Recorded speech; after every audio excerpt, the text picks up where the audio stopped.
Kobol Station hung in the shadow of a dying red giant, a repurposed imperial mining facility that the rebellion had converted into their most ambitious project yet, a permanent home for humanity's remnant. From Galactica's CIC, Admiral William Adama watched the construction crews, colonial and rebel working side by side, weld hull plating and extend docking arms that would accommodate the civilian fleet's permanent berthing.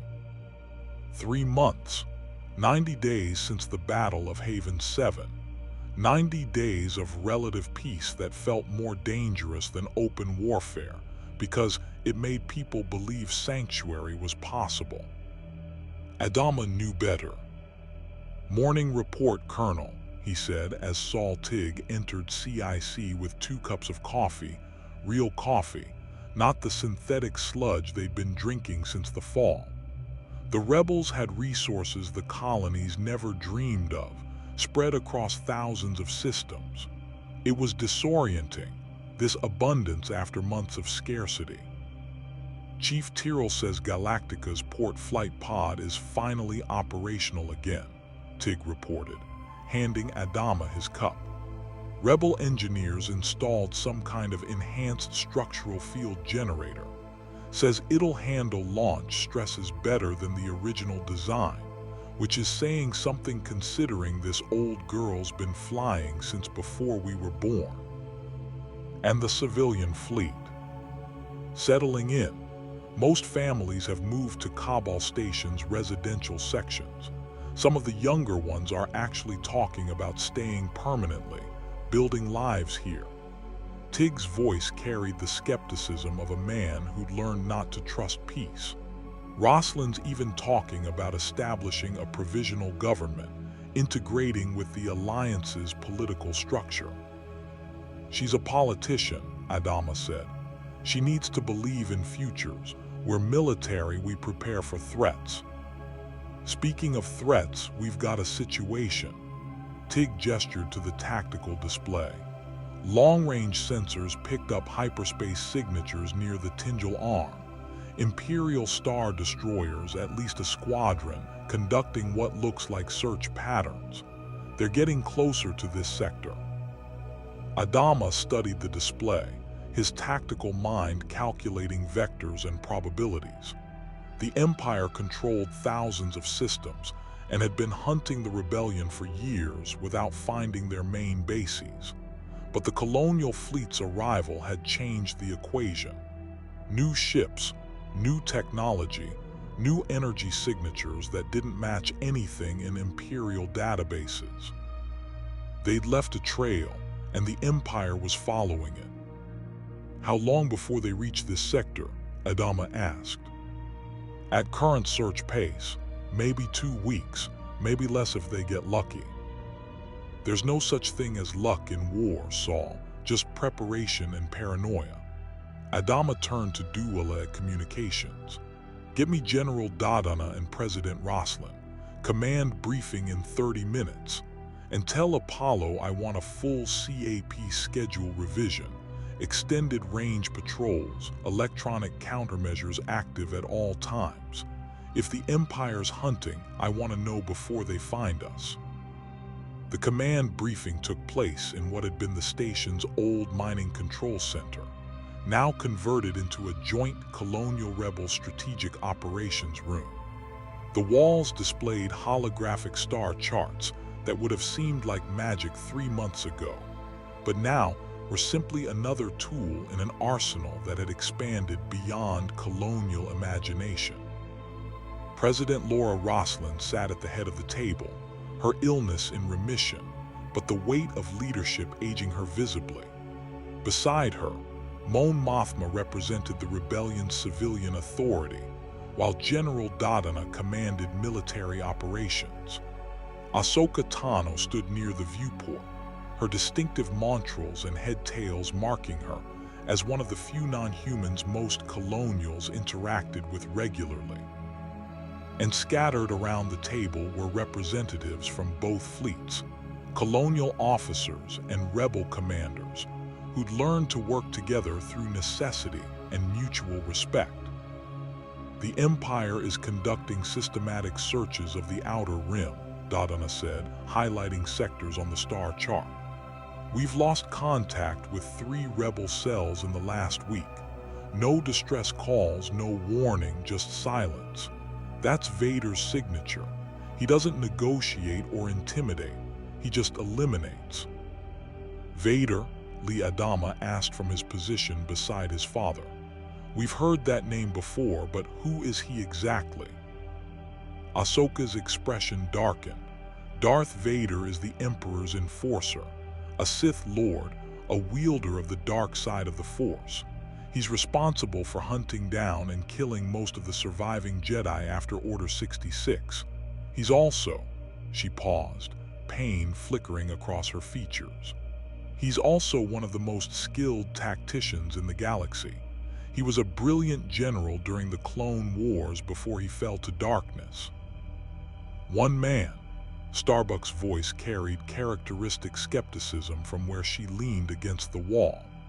You're telling me one guy is responsible for wiping out cells that survived years of Imperial occupation? He's not just a man, Ahsoka said quietly. He's a weapon. The Force makes him stronger, faster, and able to sense things no normal being can.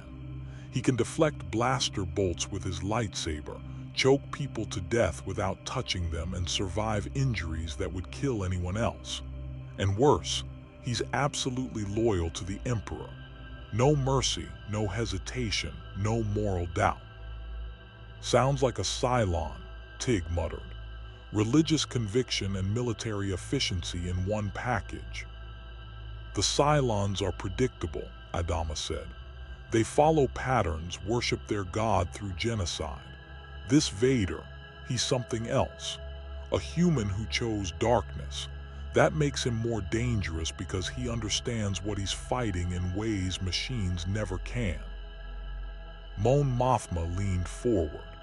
The question is whether Vader is searching for us specifically or just conducting standard operations. If the Empire knows about the Colonial Fleet, about your unique technology and your knowledge of synthetic infiltrators, they might see you as a threat that justifies special attention. We have to assume they know, Roslin said, her political instincts sharp despite her illness. The battle at Haven 7 involved Imperial forces. They saw our ships, recorded our weapons signatures, intercepted our communications. Admiral, what's your assessment? Adama stood, moving to the star chart. If I were commanding Imperial forces and encountered an unknown fleet with advanced technology and tactical knowledge, I'd prioritize elimination above almost everything else. We represent a threat multiplier for the rebellion, not just ships and personnel, but expertise in fighting an enemy type this galaxy hasn't encountered. The Empire can't allow that knowledge to spread. He highlighted several systems on the display. These are our current defensive positions. Kobol Station is well hidden, but it's also a fixed target. If the Empire finds it, we can't move 44,000 civilians quickly enough to escape a sustained assault. We need contingency plans. Evacuation protocols, Adama suggested. More than that, we need to make Kobol Station defensible enough to survive an Imperial attack, or mobile enough to relocate on short notice. Adama turned to the rebel engineers in the room. Is there any way to install hyperdrive capability on the station itself? The lead engineer, a Mon Calamari named Nephra, made a gurgling sound that translated as skepticism. The station masses approximately 15 million metric tons. Generating a hyperspace field large enough would require power outputs that exceed anything outside of super-star destroyer reactors. It would be extremely difficult. Difficult isn't impossible, Adama pressed. I'm not asking for jump capability across the galaxy, just enough to move the station to a different system if we're discovered, even once. Nefra's large eyes blinked thoughtfully. If we cannibalized hyperdrives from damaged ships, linked them in parallel, and routed power from the station's fusion reactors, perhaps. But it would take weeks of work, maybe months, and the power demands would leave the station's defensive systems running at minimal capacity during the actual jump. Then we start immediately, Rosalind decided. General Adama, allocate whatever resources are necessary. Admiral Adama, work with Nefra's team to make this happen. There's another consideration, Ahsoka said, still gazing out at the stars. The Cylons. They've been silent since Haven 7. No attacks, no sightings, no communications intercepts. For an enemy that's been hunting you for months, that silence is concerning. They're building something, Boomer's voice came from the doorway. The number 8 Cylon had become an unofficial member of Adama's command staff, her insider knowledge of Cylon tactics proving invaluable despite the suspicion many still directed at her. The Cylons don't stop. They don't give up. If they're quiet, it's because they're preparing something they don't want you to see until it's too late. Like what? Lee asked. I don't know, Boomer admitted, entering the room. But Cavill was experimenting with hybrid technology, merging Cylon capabilities with this galaxy's tech. If other models survived and continued his work, they could be developing something we've never seen before. Maybe force-sensitive Cylons in larger numbers. Maybe hybrid ships that combine Imperial weapons with Cylon resurrection capabilities. The possibilities are, she trailed off, her expression troubled.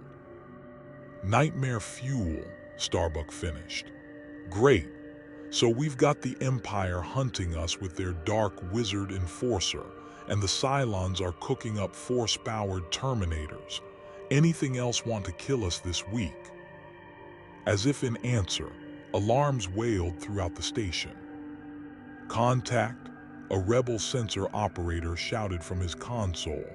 Hyperspace signature, close range. Something just jumped into the system. Adama was moving before conscious thought. All hands to battle stations. Launch the alert Vipers. Power up all defensive batteries.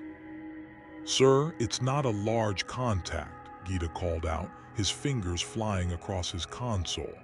Single ship, small freighter configuration.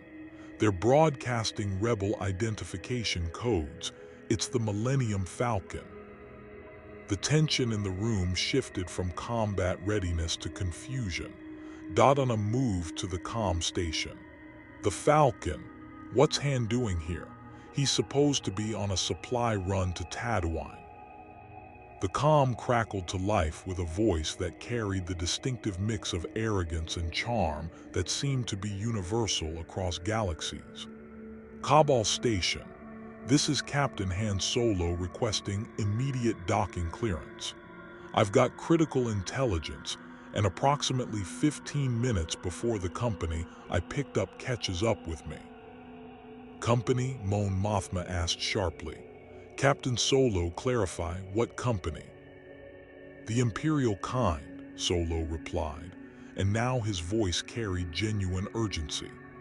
I got spotted on Tatooine, led them on a chase through 3 systems before jumping here.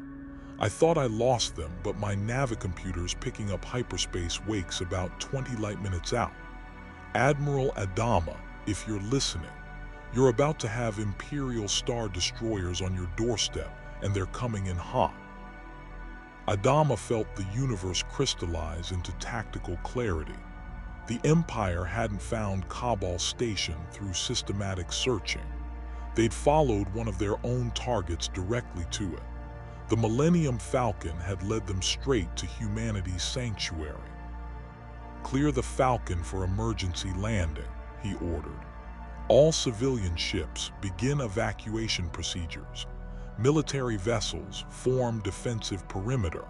This station is now on full combat alert. He turned to Rosalind, and in her eyes, he saw the same grim acceptance he felt. 3 months of peace. 3 months of rebuilding, of hope, of believing they might have found safety. It was over. General Adama, how many capital ships do we have in system? Adama asked. 2 MC-80 cruisers, 4 corvettes and Galactica, Adama replied. Against even a single Star Destroyer, those are poor odds. Against multiple Star Destroyers. We've faced worse odds, Adama interrupted. At Haven 7, we survived 3-way engagement. We can hold long enough to evacuate the civilians if we fight smart. Admiral, with respect, you don't understand what's coming, Ahsoka said quietly. If Vader is with that fleet, and if he's hunting the rebellion this aggressively, he will be. This isn't just a military engagement. He'll board the station, hunt down leadership personally. The Force makes him nearly unstoppable in close combat. Then we don't let him board, Adama said. We hit his fleet hard enough that he's too busy surviving to launch assault teams. Colonial tactics, rebel weapons, and every trick we've learned in 3 months of integration. We make him regret finding us.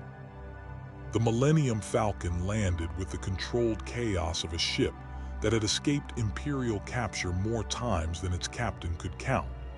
From its ramp emerged Han Solo, human, cocky, and clearly accustomed to narrow escapes, accompanied by a massive creature covered in brown fur that Starbuck would later describe as a walking carpet with an attitude.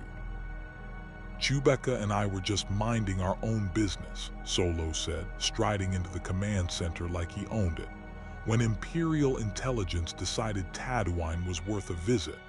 We led them on a chase, but these weren't regular patrols. This was a task force. 4 Star Destroyers minimum, possibly more. And the flagship, he paused for effect. That was Vader's personal ship, the Executor, Super Star Destroyer 8 miles long. Carries enough firepower to vaporize a fleet. 8 miles, Lee breathed. That's not a ship, that's a flying city. It's death incarnate, Ahsoka said, her voice hollow. I've seen what the Executor can do. If Vader is personally leading this hunt, he's not coming to capture or interrogate.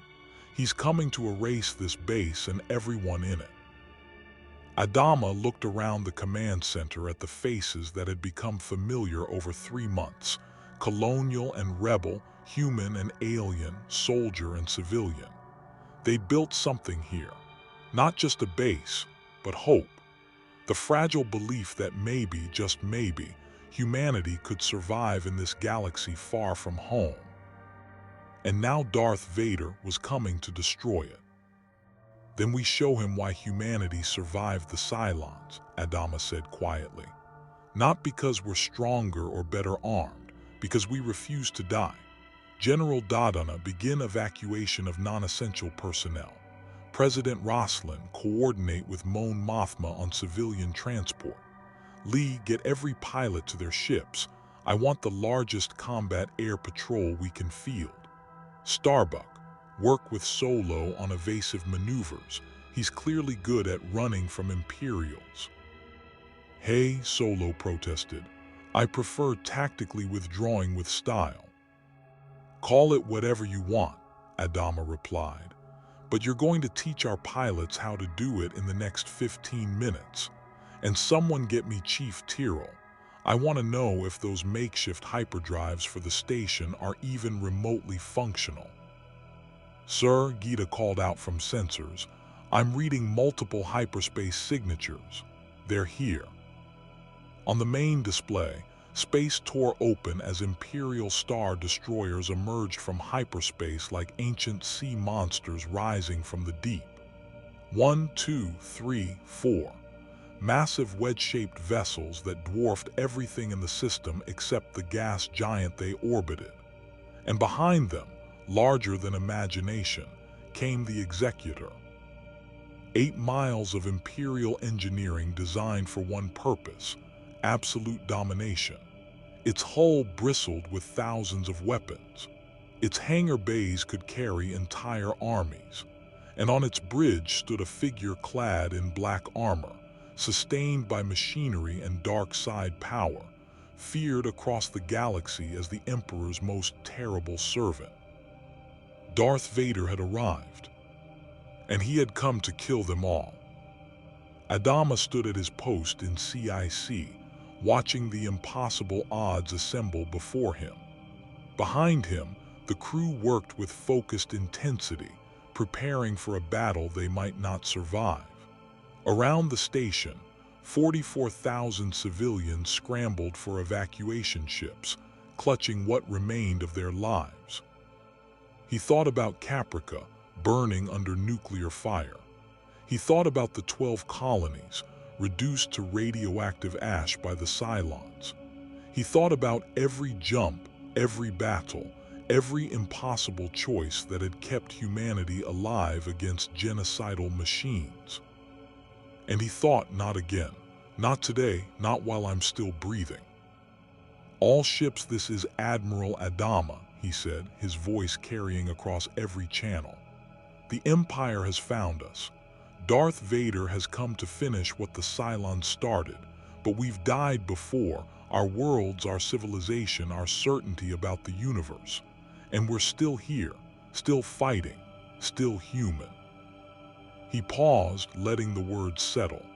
Today, we teach the Empire what we taught the Cylons, that humanity doesn't surrender, that we fight for every breath, every life, every scrap of hope, and that sometimes the smaller fleet wins because they refuse to accept defeat. So say we all, voices echoed back, colonial and rebel together, united against the darkness descending upon them. On the Executor's bridge, Darth Vader stood before the viewport, his mechanized breathing the only sound in the silence that his presence commanded. The officers around him worked with terrified efficiency, knowing that failure meant death by forced strangulation. Admiral, Vader said, his voice carrying the mechanical distortion that had become synonymous with terror, deploy the fleet. Establish blockade pattern. No ship escapes this system. Then prepare boarding parties. I will deal with the rebel leadership personally. Yes, Lord Vader, Admiral Piet responded, grateful to have simple orders to follow.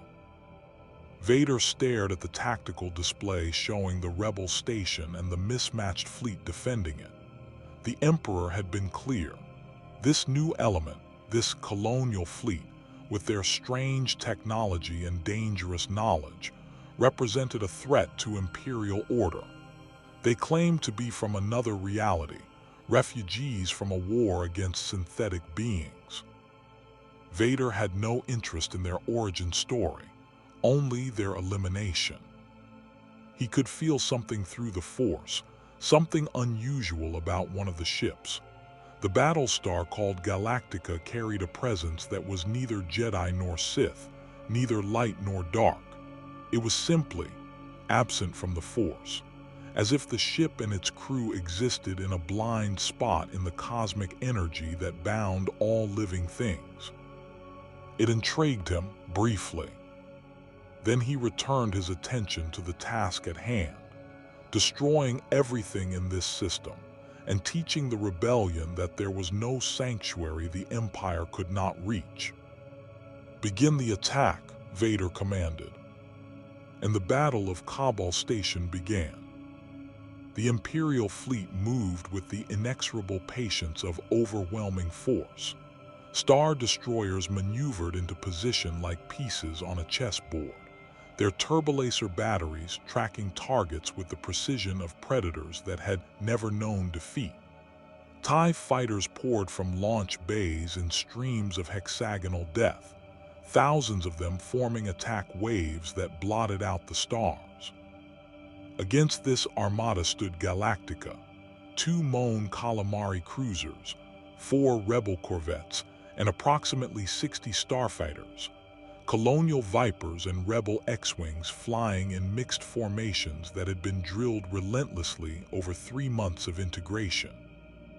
The odds were approximately 15 to 1. "All batteries open fire," Adama commanded. "Target their forward shields. Concentrate fire. I want to create gaps in their defensive screens." Galactica's main guns roared, sending kinetic rounds streaking toward the nearest Star Destroyer.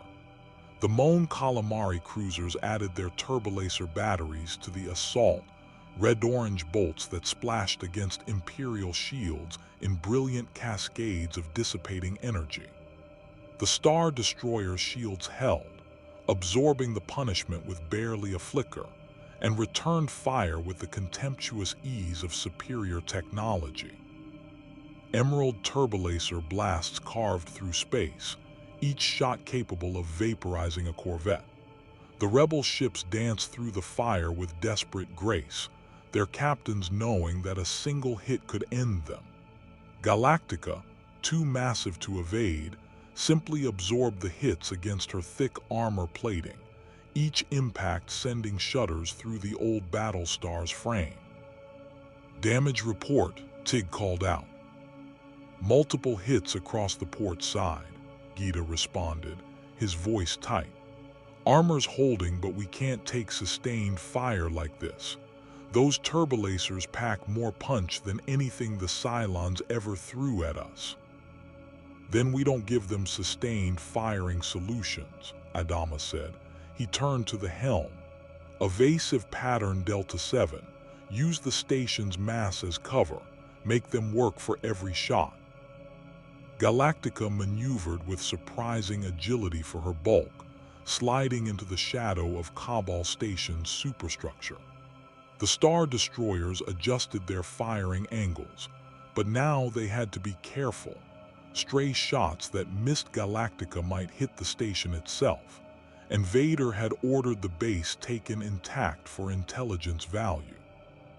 "Apollo Starbuck, this is Galactica Actual," Adama said into the wireless. "Execute attack pattern Omega. You know what to do." "Copy that, Dad," Lee's voice came back, carrying the focused intensity of a man who trained his entire life for moments like this. "All wings form up on me.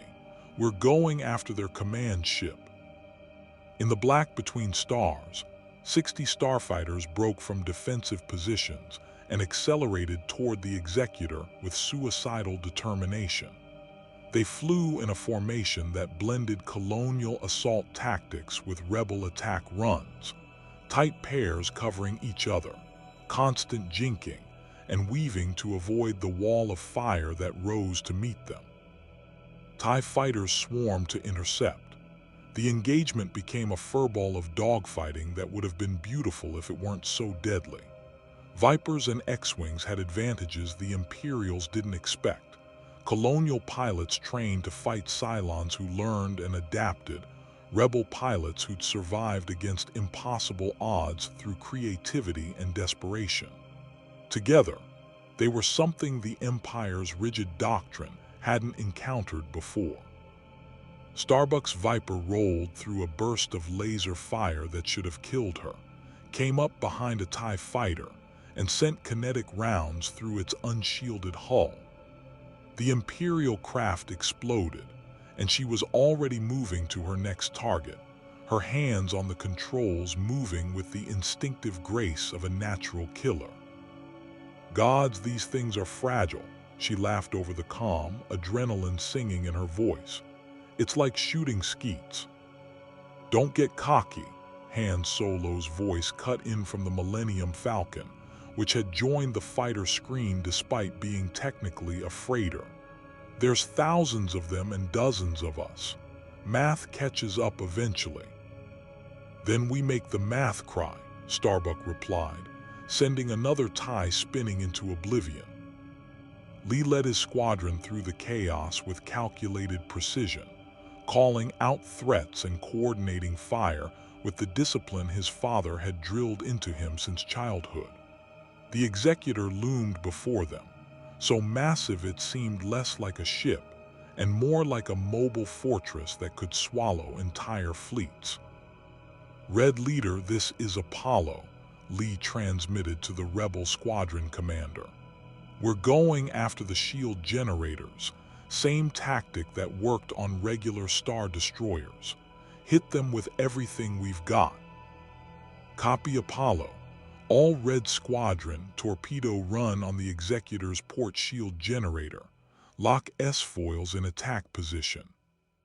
The combined Colonial Rebel strike force dove toward the Super Star Destroyer's hull, weaving through a storm of point defense fire that turned space into a killing field. 2 Vipers exploded. An X-Wing took a direct hit and cartwheeled into the Executor's hull, the impact barely scratching the massive vessel's armor. But the survivors pressed on, their pilots flying with the desperate courage of people who knew retreat meant death for everyone they loved. Lee locked his weapons on the shield generator dome, a structure that looked small from this distance but was actually the size of a building. His finger hovered over the trigger, waiting for the perfect moment, the perfect angle. A shadow fell across his Viper. Not a physical shadow, something darker, a presence that made his skin crawl and his instincts scream danger even though his sensors showed nothing wrong. He felt watched, studied, measured by something vast and terrible. "Break off," he shouted, pulling hard on his stick. "Everyone break." The Force reached out from the Executor's bridge, and Darth Vader's will touched the battlefield. 3 Vipers simply stopped in space, their engines cutting out, their pilots suddenly struggling against controls that wouldn't respond. Through the Force, Vader could sense the living beings in those craft, could feel their fear and determination, could touch the mechanical systems that kept them alive with dark side power that had been honed through decades of merciless practice. He crushed. The Vipers imploded, their hulls crumpling like paper in an invisible fist. The pilots died instantly, their lives snuffed out by a power they'd never known existed, against which their training and courage meant nothing.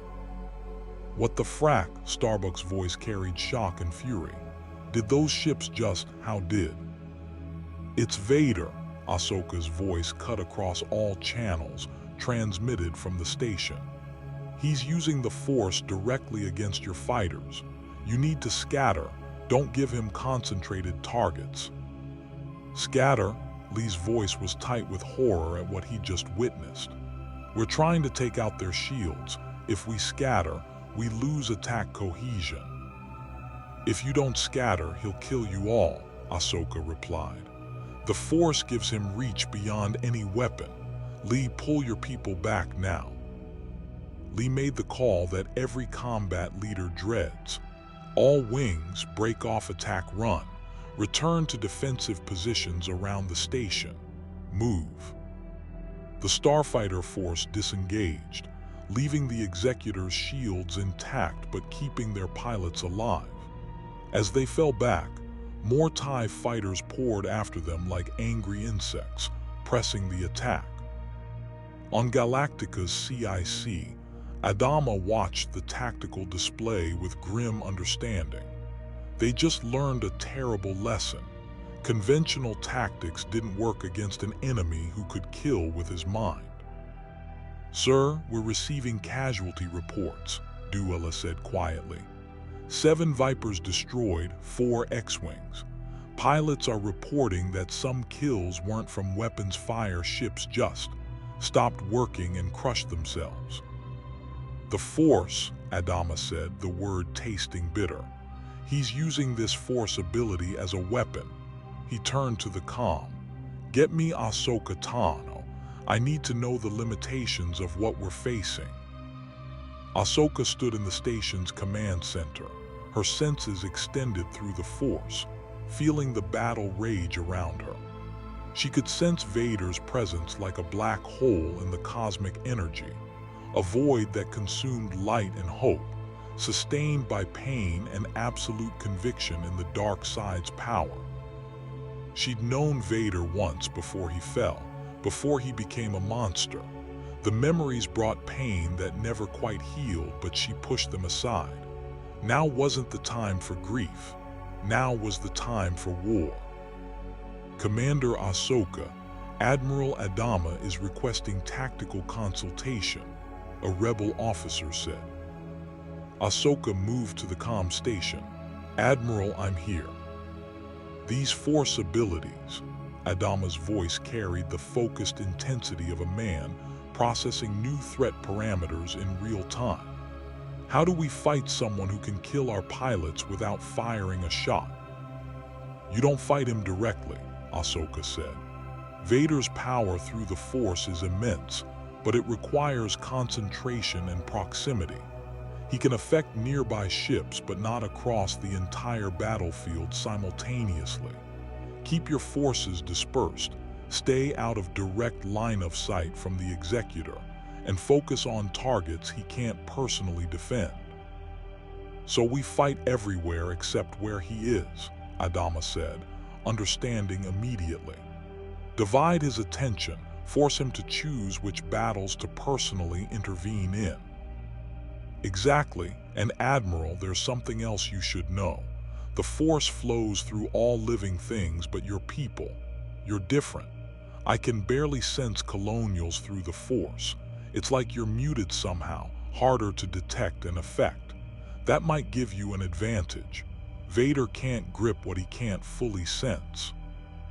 Adama processed this information with the rapid calculation that had kept him alive through the Cylon War. So colonial pilots are harder for him to kill with the Force. Possibly. I don't know why. Maybe it's because you're from another dimension, another reality where the Force doesn't exist in the same way. But yes, your people might have natural resistance that makes you less vulnerable to direct Force attacks. That's the best news I've heard all day, Adama said. Thank you, Commander. Galactica out. He turned to his CIC crew. New tactical directive. Colonial Vipers take point on all attack runs near the Executor. Rebel fighters provide support but stay back from direct confrontation with Vader. If Ahsoka's right, our pilots might survive where theirs won't. Sir, that's putting our people in the most dangerous positions, Tig pointed out. Our people have been in the most dangerous position since the fall of the colonies, Adama replied.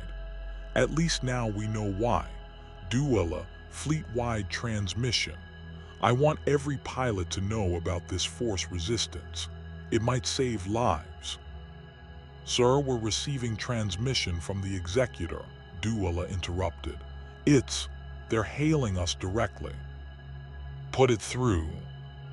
The main display filled with the image that had become synonymous with Imperial terror. Darth Vader stood on the Executor's bridge, his black armor reflecting the cold light of tactical displays, his mechanical breathing the soundtrack to 1,000 nightmares. I am Darth Vader, Supreme Commander of the Imperial Fleet, the Dark Lord said, his voice carrying the weight of absolute authority. You are the Colonial Fleet, refugees from another dimension, fleeing a war you could not win. You have allied yourself with traitors and terrorists.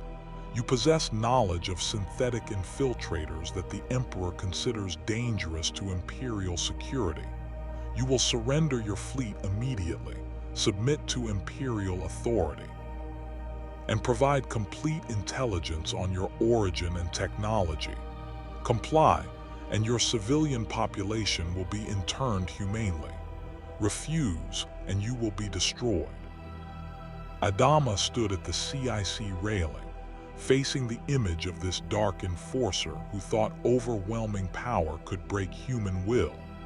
He'd faced that assumption before, from Cylons who'd believed their superiority was absolute.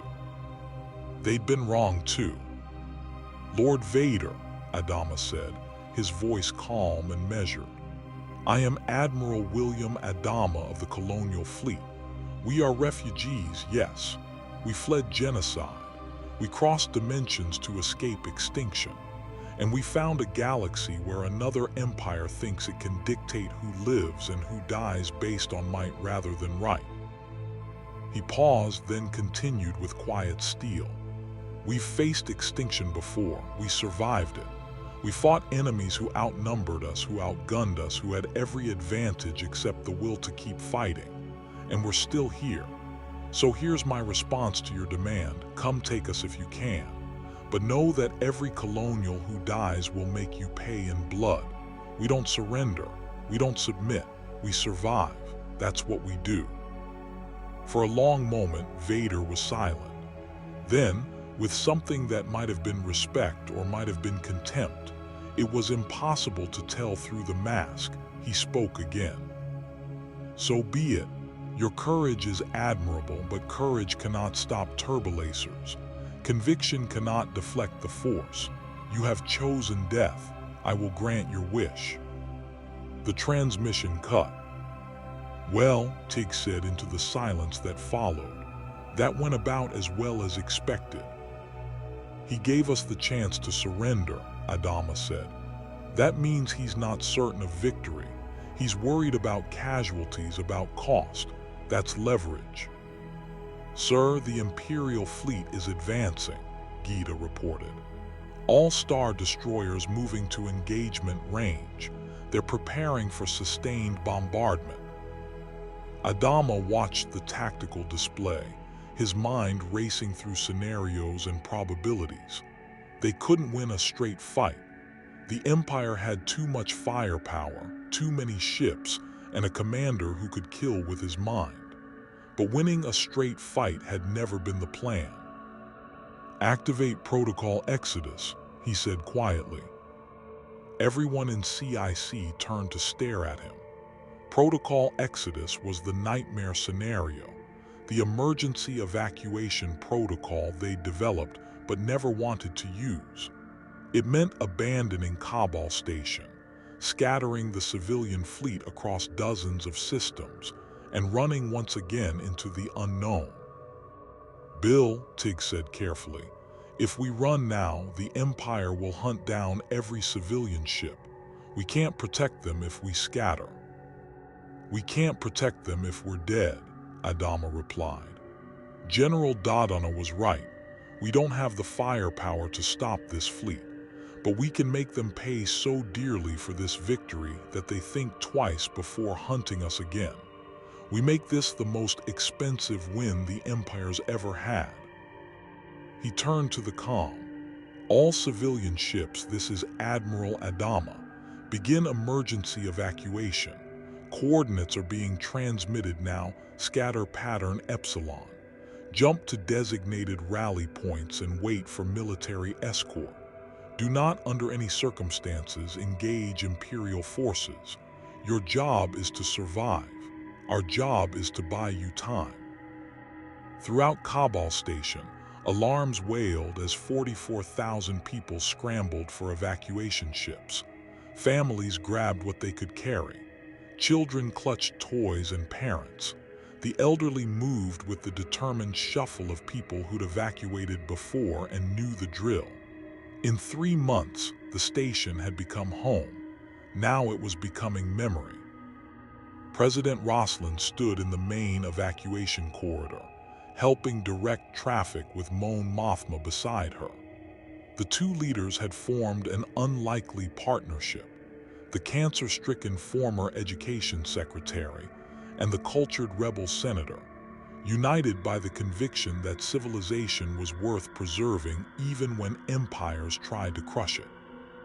We built something here, Roslin said quietly, watching families file past. 3 months of hope, 3 months of believing we might have found sanctuary.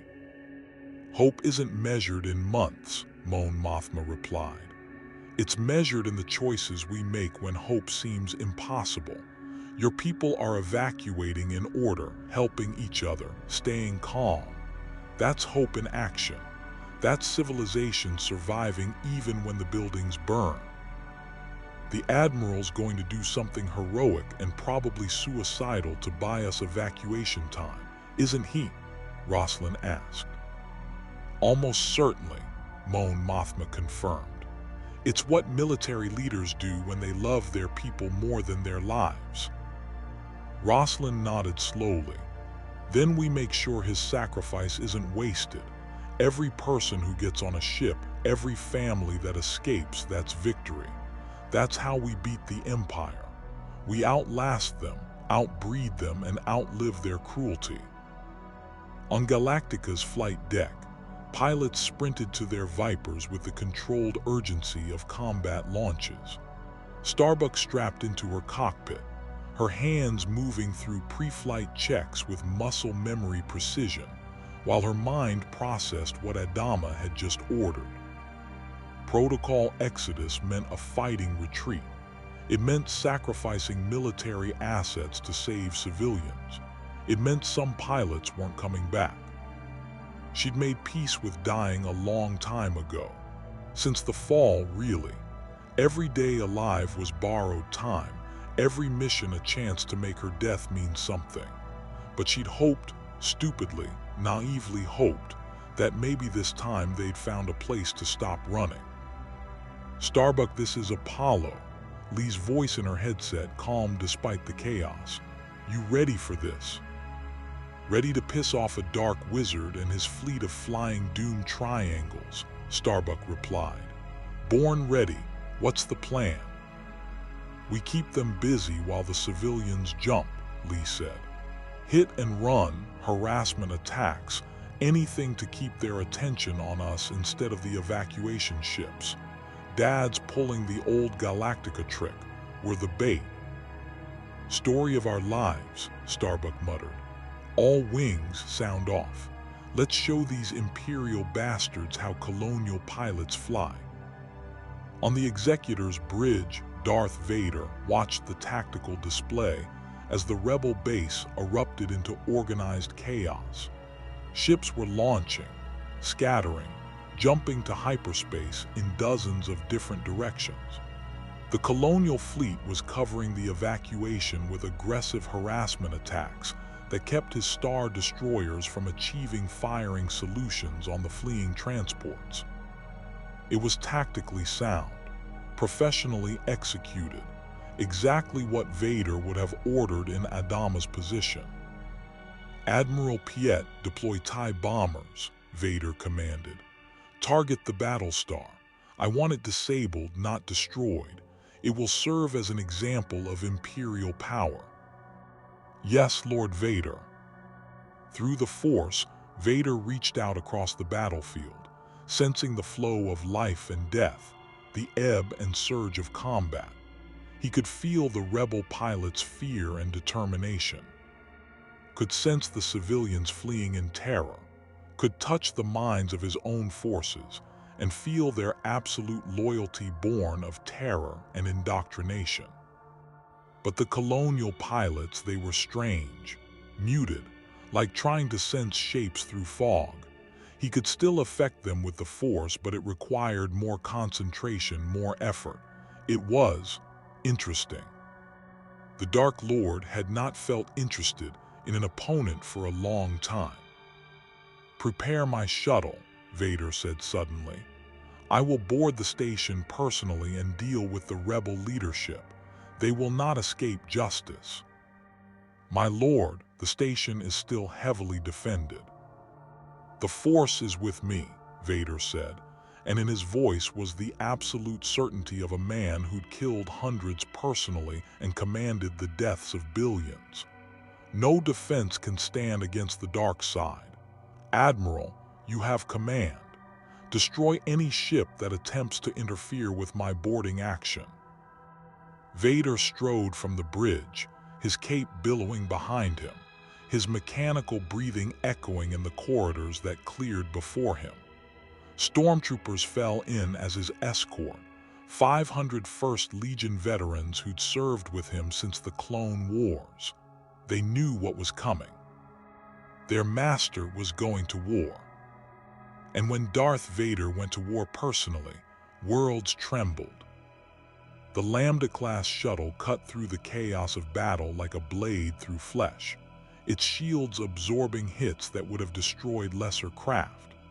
Stormtroopers of the 501st Legion stood in perfect formation despite the turbulence, their armor gleaming white, their weapons ready.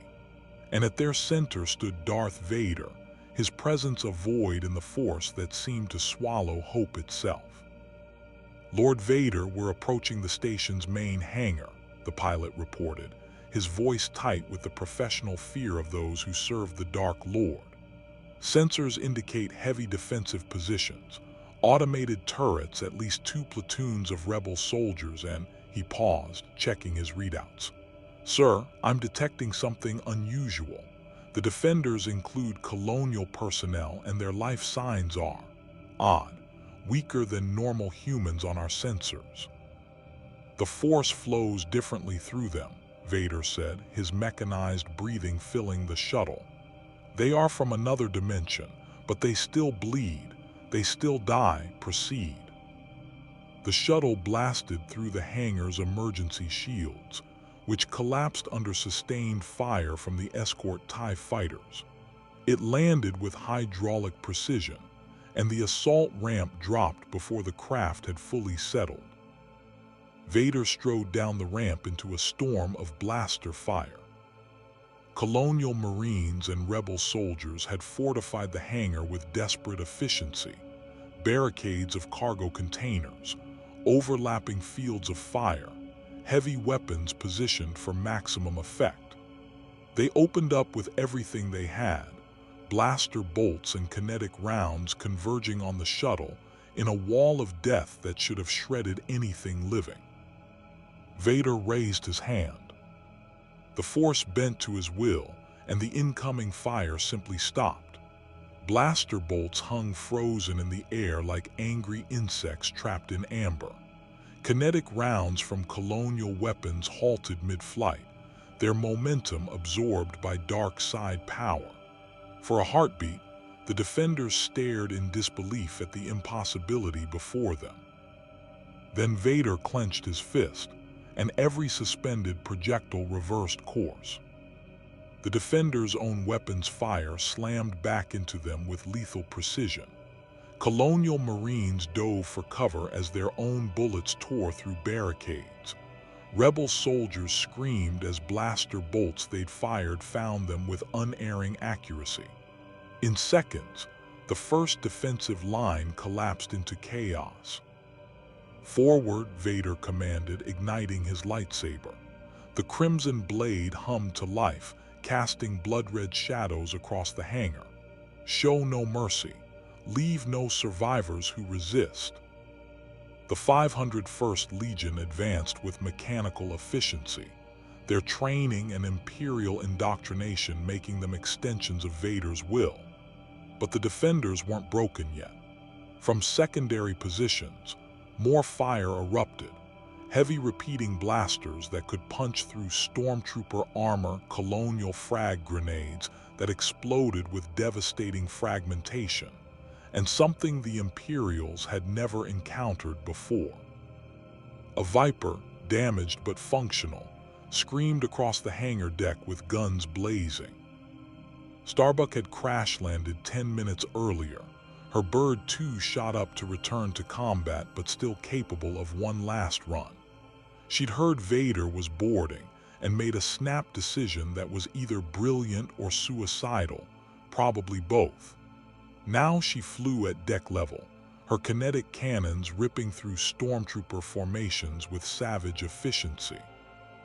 "Frack your force," she screamed over the external speakers, banking hard to avoid return fire. "Let's see you catch this." Vader turned to face the incoming Viper, his perception of time slowing as he touched the Force. He could sense the pilot, female, human, burning with rage and defiance that bordered on madness. She was one of the muted ones, harder to sense but not invisible, and she was attacking him directly, which was either courage or foolishness.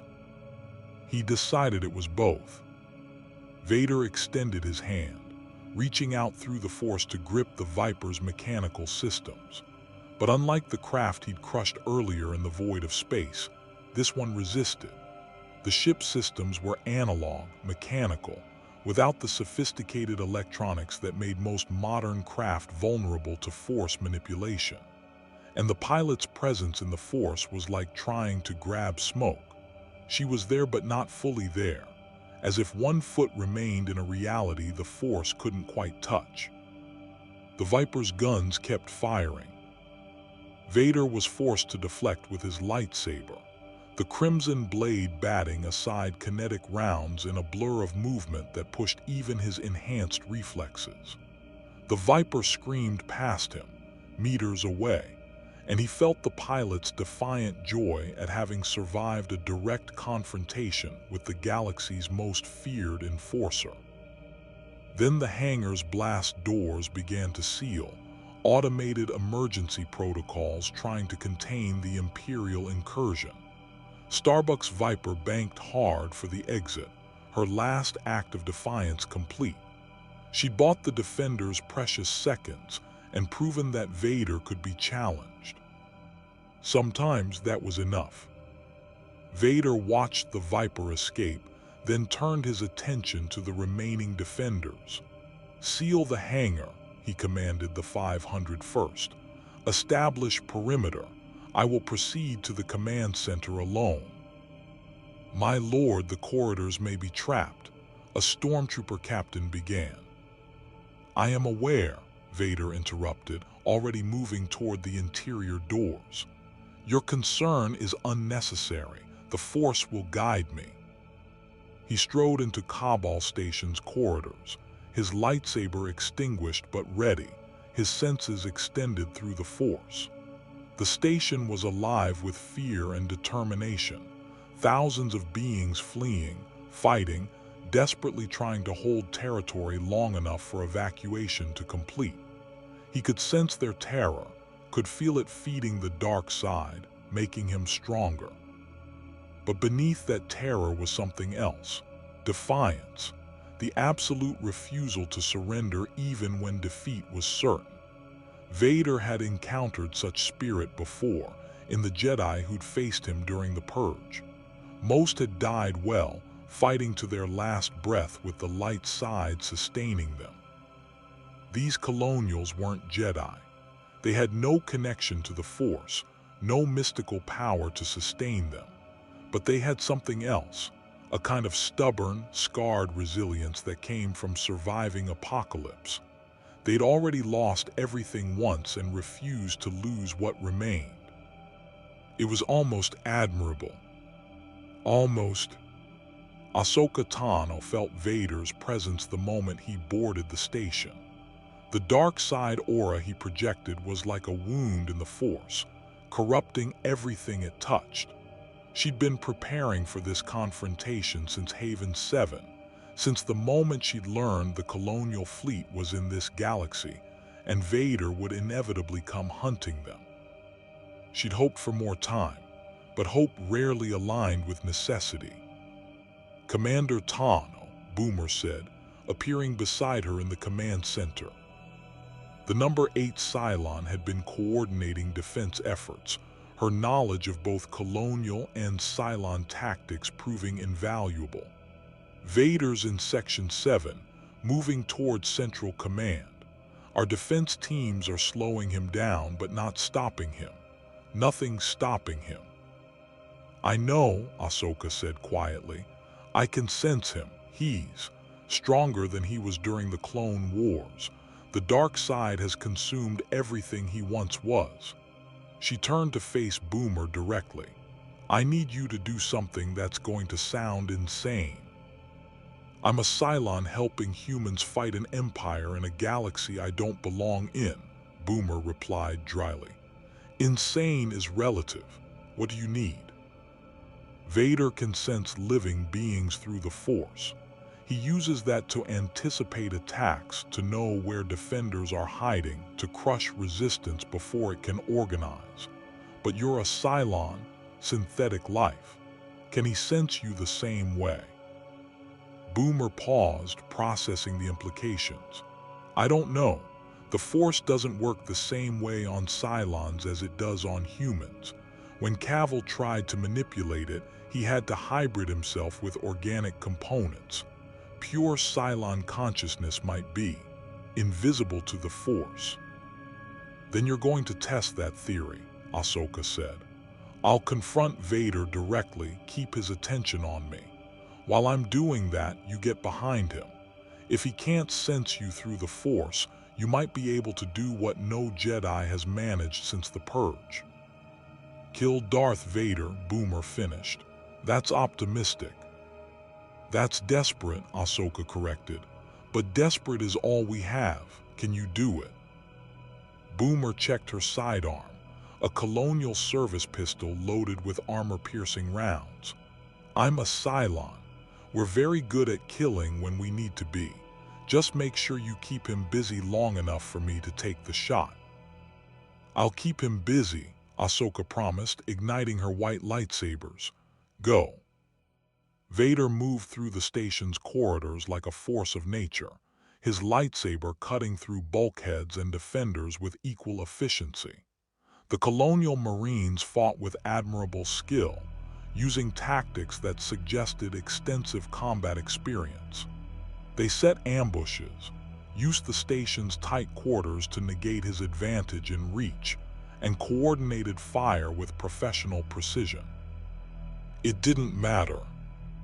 The Force allowed Vader to sense attacks before they came, to deflect fire without looking, to choke defenders while simultaneously cutting down their comrades. His dark side power, honed through years of hunting surviving Jedi, made him more than human, made him weapon incarnate. A Colonial sergeant named Matthias made a last desperate play, setting off explosive charges that collapsed an entire corridor section. Vader simply stopped the falling debris with the Force, holding tons of metal suspended, while he walked through the destruction as if it were a mild inconvenience. He was approaching the command center when he felt it, a presence in the Force that he hadn't sensed in years. Familiar, painful, impossible.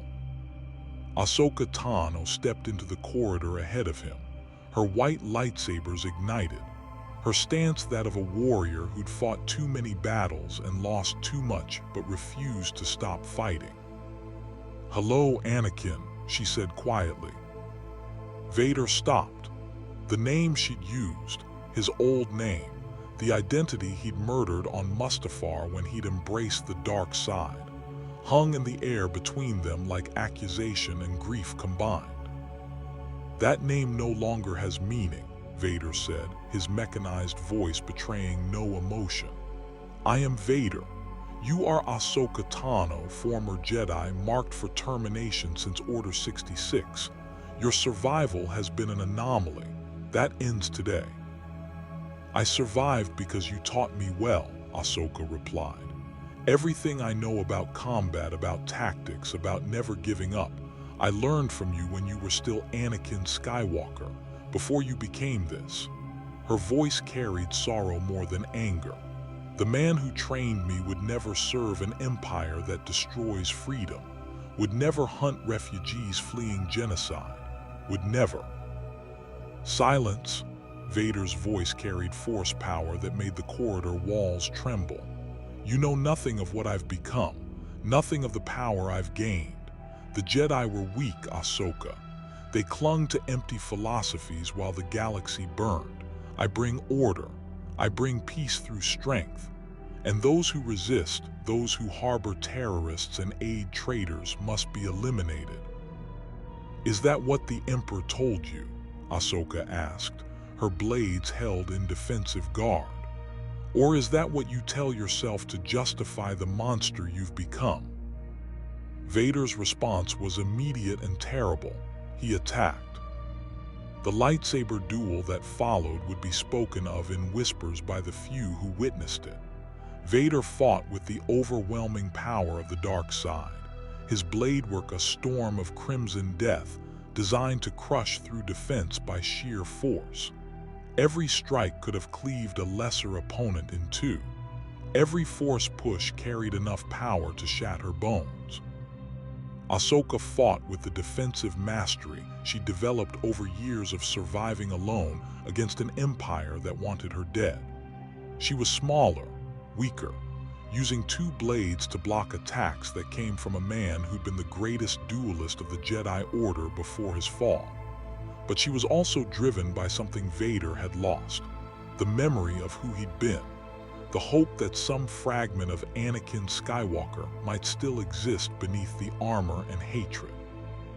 Their blades clashed in cascades of sparks, white against red, light against dark. The corridor became a battleground where the Force itself seemed to scream, light and dark sides warring through their chosen vessels. "You were my brother," Ahsoka shouted, her blades locked against Vader's in a test of strength she was losing. "You were supposed to bring balance, not destroy it." "The Jedi's prophecy was a lie," Vader snarled, pushing forward with dark side strength that forced Ahsoka back step by step. "There is no balance, only power and those strong enough to wield it. Join me, Ahsoka. Together we could." "I will never join you," Ahsoka interrupted, breaking the lock and rolling aside as Vader's blade carved through the space she'd occupied. "I'd rather die as myself than live as your apprentice in slavery to the dark side." "So be it," Vader said and raised his hand. The Force grip closed around Ahsoka's throat, lifting her from the ground.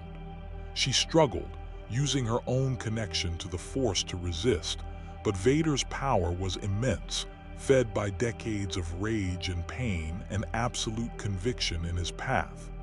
Her lightsabers fell from hands that could no longer hold them. Her vision began to darken. This was how it ended, she thought distantly. Not in glorious battle, but choking in a corridor while the man who'd once been her master murdered her with powers she could never match. Behind Vader, unsensed and invisible to the Force's perception, Boomer raised her pistol with the cold precision of synthetic purpose and fired 3 times. The armor-piercing rounds hit Vader's center mass, punching through the black armor that was more life support than protection. One round caught his respiratory system. Another damaged the cybernetic systems that kept his ravaged body alive. The third hit close to his heart, the organic heart that still beat despite everything the dark side had done to him. Vader's concentration shattered, his Force grip released, and Ahsoka fell gasping to the deck. The Dark Lord turned with shocking speed despite his injuries, his lightsaber coming up to deflect too late. He saw Boomer standing there, pistol still raised, her face showing no triumph or fear, just the calm assessment of a weapon that had completed its function. "What?" Vader's voice glitched through damaged respirator. "Are you?" "I'm what happens when you assume all threats are human," Boomer replied, firing again. Vader caught this round with the Force, freezing it mid-flight. But the effort cost him, his damaged systems struggling to channel dark side power through failing cybernetics. He reached out to crush this new attacker, this being he couldn't properly sense through the Force. Ahsoka's white blade took him through the back, piercing the respirator system completely. Vader staggered, his lightsaber falling from nerveless fingers. His breathing, that mechanical rhythm that had soundtracked 1,000 nightmares, became ragged, failing. He turned to face Ahsoka, and for just a moment, through the cracked lenses of his mask, she thought she saw something human looking back at her. "Ahsoka," the voice was weaker now, distorted by damage. "Tell Padme I'm sorry." "Padme's dead," Ahsoka said, tears streaming down her face despite herself. "You killed her when you chose the dark side. You killed everything good in Anakin Skywalker. I'm just finishing what you started." She withdrew her blade and Vader collapsed. For a long moment there was silence in the corridor. Then Boomer moved forward, checking the body with clinical precision. "He's alive. Barely. The cybernetics are keeping him functioning, but they're failing. He needs immediate medical intervention or he'll die in the next few minutes. Let him die, Ahsoka said, her voice hollow. The galaxy will be better without Darth Vader. Maybe, Boomer said. But is that your choice to make? He was your master once, your friend. Doesn't he deserve? He deserves execution for what he's done, Ahsoka interrupted. But you're right, it's not my choice alone. She activated her comm. Admiral Adama, Commander Tano, we've neutralized Vader. He's dying. What do you want us to do with him? There was a long pause before Adama's voice came back. Secure him. Medical team is on the way. If he can provide intelligence about Imperial operations, he's more valuable alive than dead. And Commander, you have my gratitude.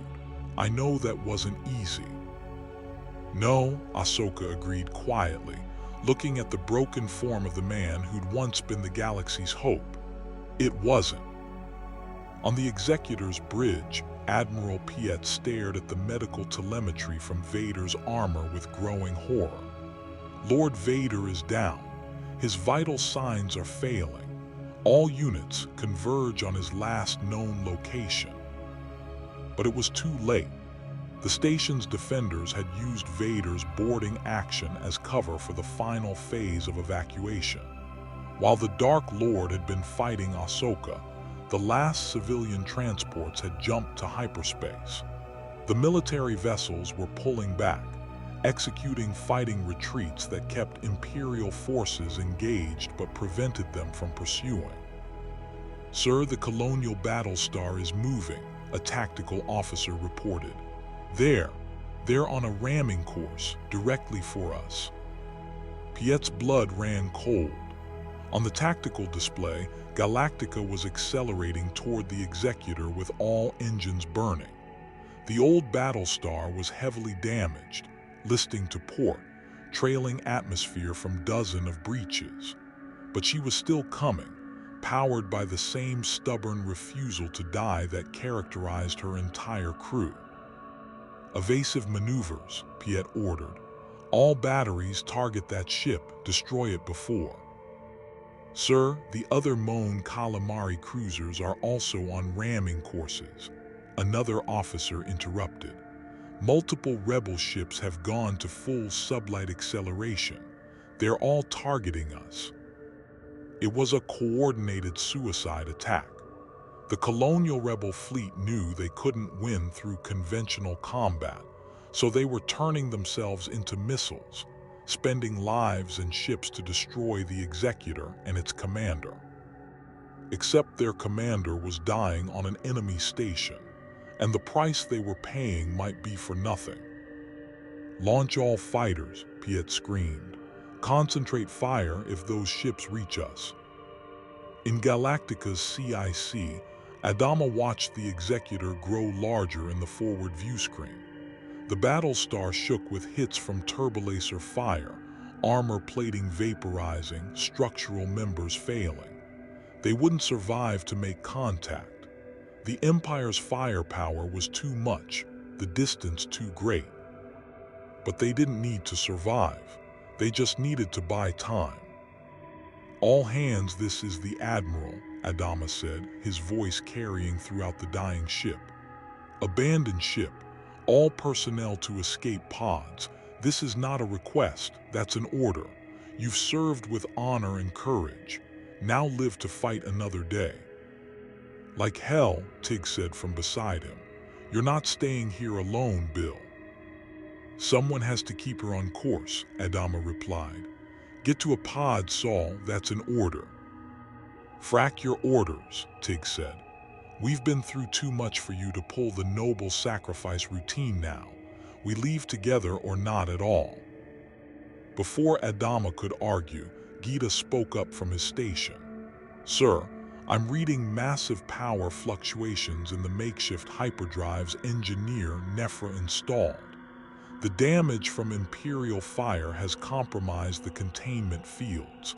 If they overload, they'll explode, Adama finished. Taking anything in a 5-kilometer radius with them. Gita, can you trigger the overload manually? Yes, sir button. Do it, set it for 30 seconds. Then everyone gets to the escape pods. Move. The CIC crew scrambled for the exits. Tig grabbed Adama's arm. Bill. Go, Saul. That's an order from your admiral and a request from your friend. Someone needs to command what's left of the fleet. Make sure our people survive. Tig stared at him for one long moment, then nodded sharply and ran for the escape pods. Adama stood alone in CIC as the timer counted down. Through the view screen, he could see the Executor's massive bulk filling his vision. Around Galactica, escape pods launched like seeds scattering on the wind. The old Battlestar had been his home, his command, his burden since the fall of the colonies. She'd carried humanity across dimensions, fought impossible battles, and never stopped believing in the mission. Now she'd have one final fight. The hyperdrives overloaded, and Galactica exploded in a blast that rivaled a small sun, the shockwave hitting the Executor with enough force to shatter shields and tear through armor plating. The Superstar Destroyer reeled from the impact, systems failing in cascade as damage spread through its massive hull. On the station, medical teams reached Vader just as his life support finally failed. They scrambled to save him, Colonial doctors and rebel medics working together on a patient who tried to kill them all just minutes before. And across the battlefield, the surviving Colonial rebel fleet scattered into hyperspace, carrying 44,000 refugees toward rally points and a future that remained uncertain. The Battle of Kobol Station was over. The war had just begun. Admiral William Adama woke to the antiseptic smell of a medical bay and the steady beep of monitoring equipment. For a moment, he thought he was back on Galactica, that everything since the fall had been a fever dream brought on by radiation exposure or colonial moonshine. Then he tried to sit up, and pain lanced through his ribs. "Easy, Admiral," a female voice said. Dr. Cottle appeared in his field of vision, looking even more haggard than usual.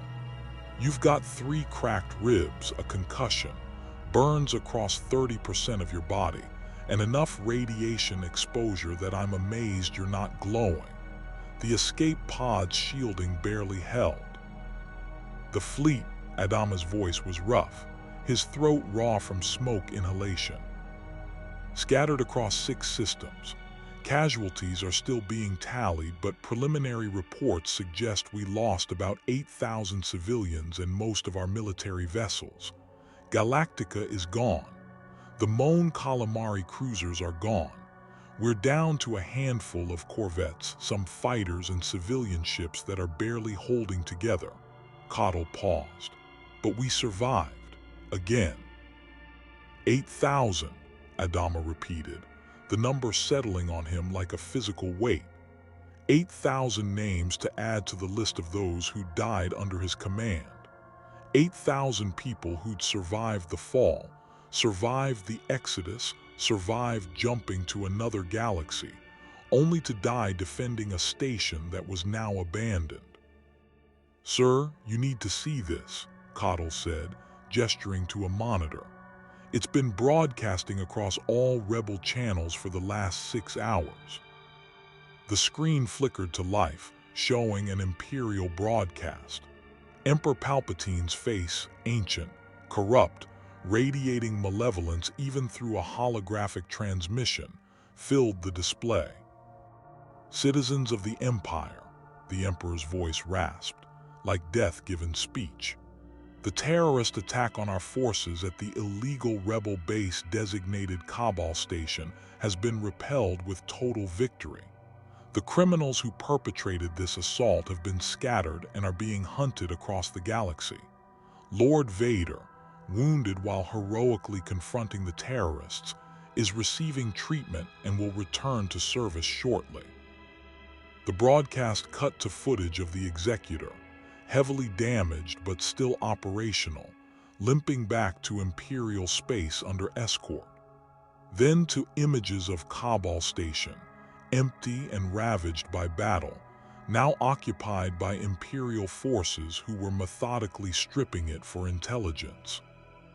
However, Palpatine continued, this attack revealed a new threat to Imperial security.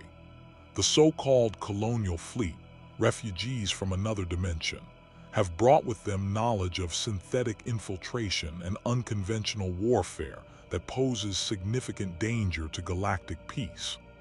Therefore, I am authorizing the creation of a special Imperial task force dedicated to the elimination of this colonial threat and their rebel allies. The Emperor's face filled the screen, and even through the recording, Adama could feel the man's absolute conviction in his own power. To the Colonial Fleet, you cannot hide, you cannot run. The Empire spans a galaxy. We have resources beyond your comprehension and patience measured in decades. Surrender yourselves and your civilian population will be treated with Imperial mercy. Continue to resist and you will be hunted to extinction. This is your only warning. The broadcast ended. Cottle turned off the monitor. That went out 6 hours ago.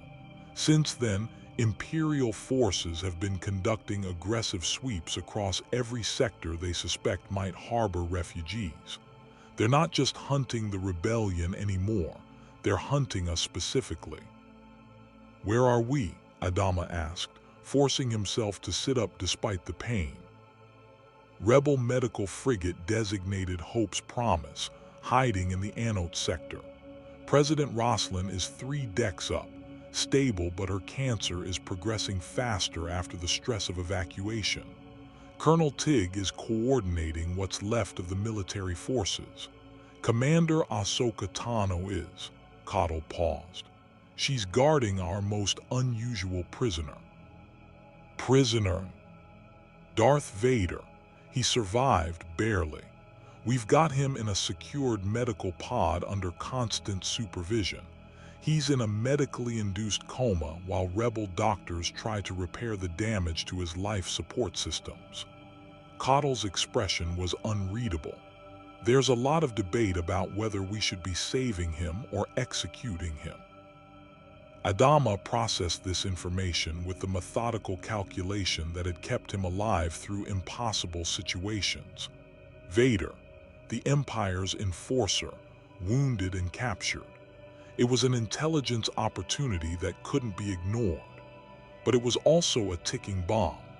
The Empire would move heaven and earth to recover or eliminate him, and keeping him alive made the Colonial Fleet an even bigger target. I need to see him, Adama said, swinging his legs off the medical bed. Admiral, you need rest. I need to understand what we're dealing with, Adama interrupted.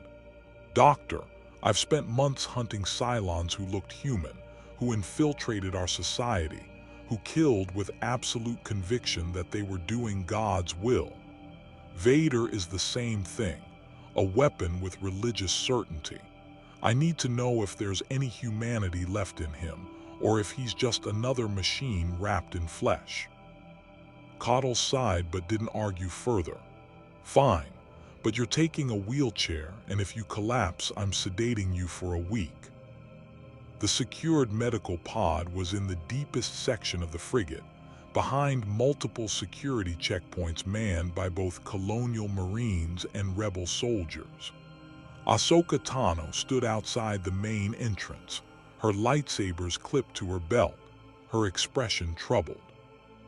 Admiral, she said as Adama approached in his wheelchair, pushed by an irritated Dr. Cottle, you should be resting.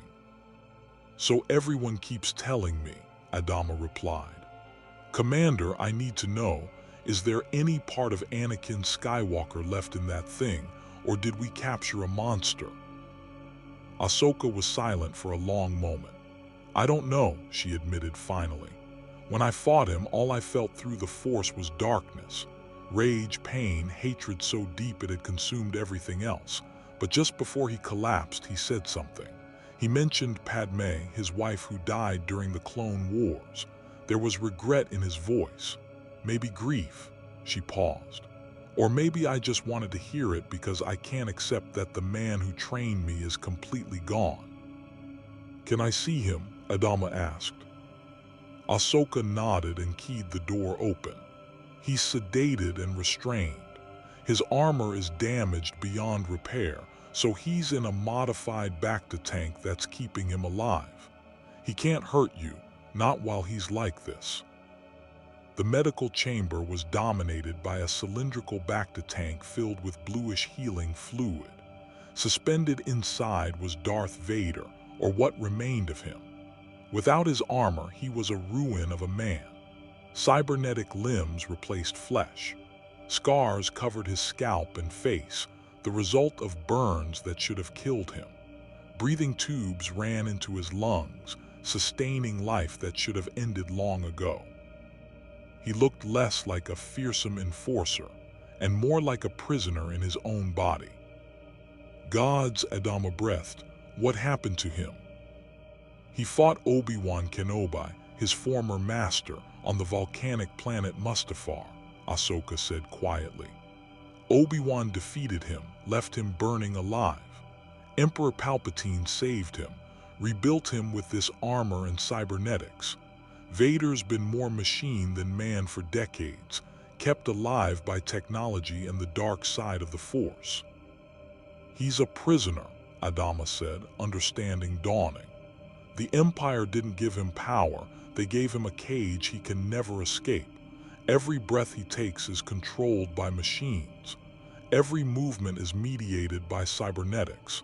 He's as trapped as any Cylon in their programming. That doesn't excuse what he's done, Ahsoka said. He's killed thousands personally, ordered the deaths of millions. He's hunted down Jedi, destroyed families, served the Emperor without question for years. No, it doesn't excuse it, Adama agreed. But it explains it. Rage against the cage. Hatred toward everyone who isn't imprisoned the way he is.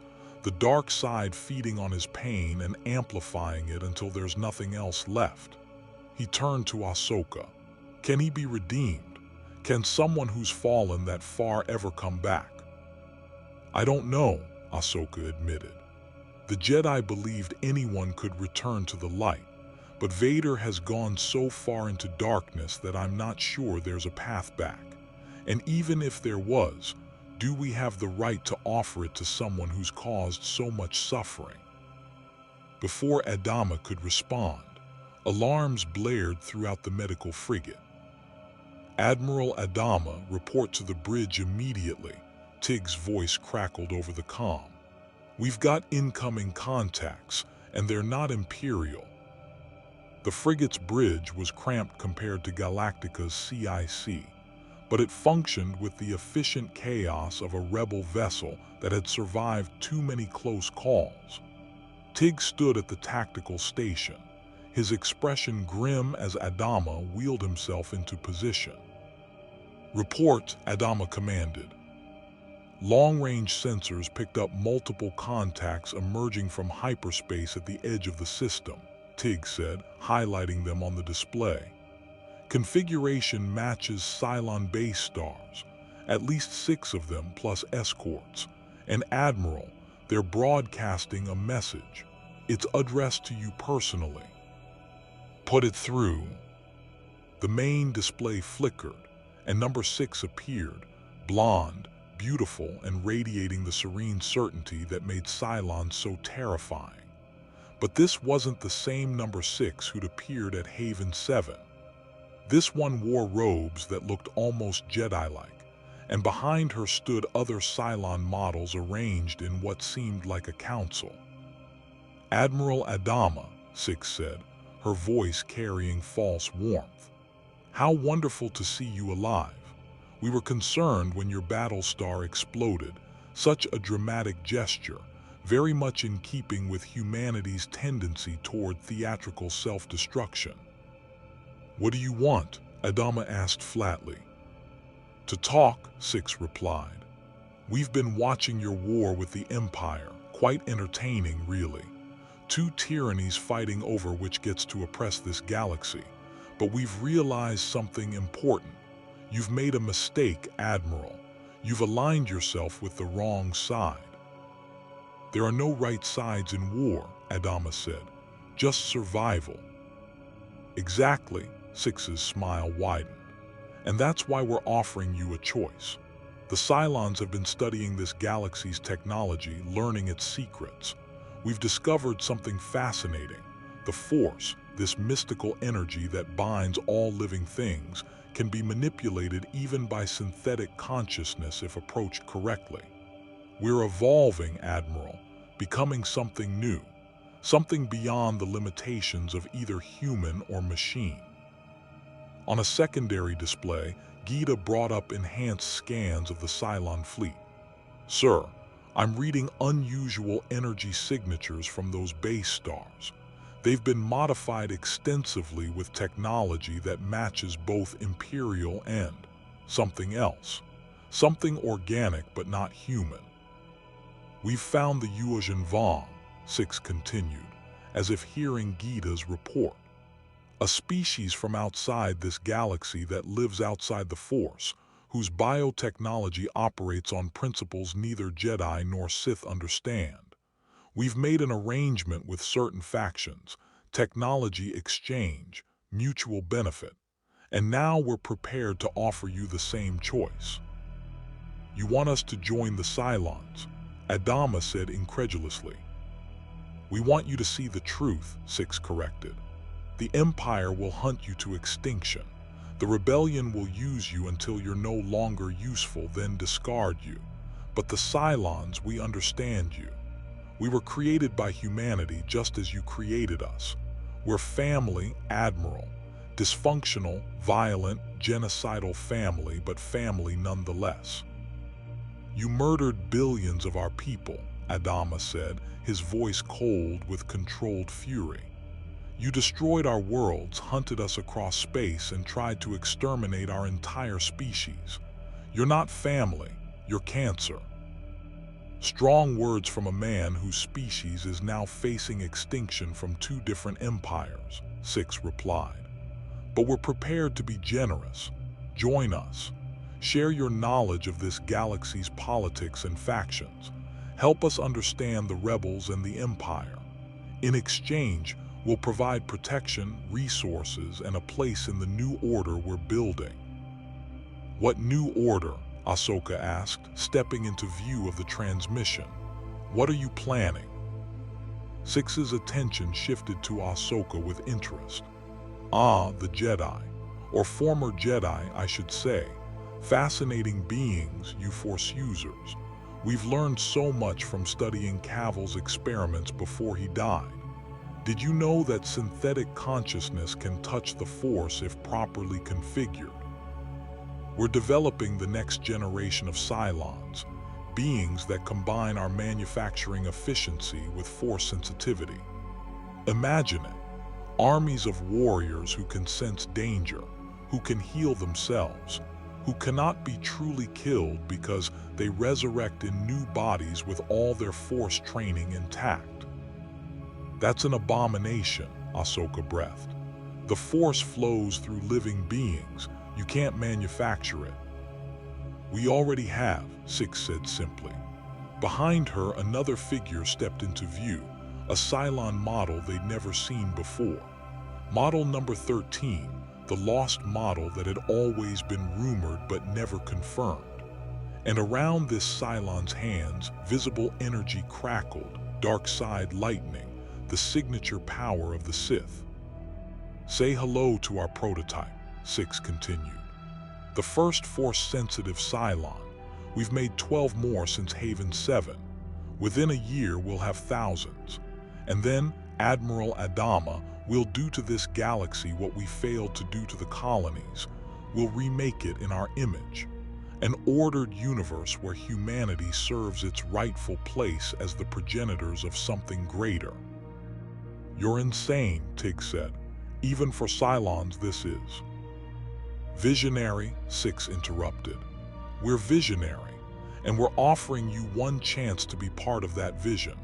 Join us or be caught between us and the Empire when the real war begins."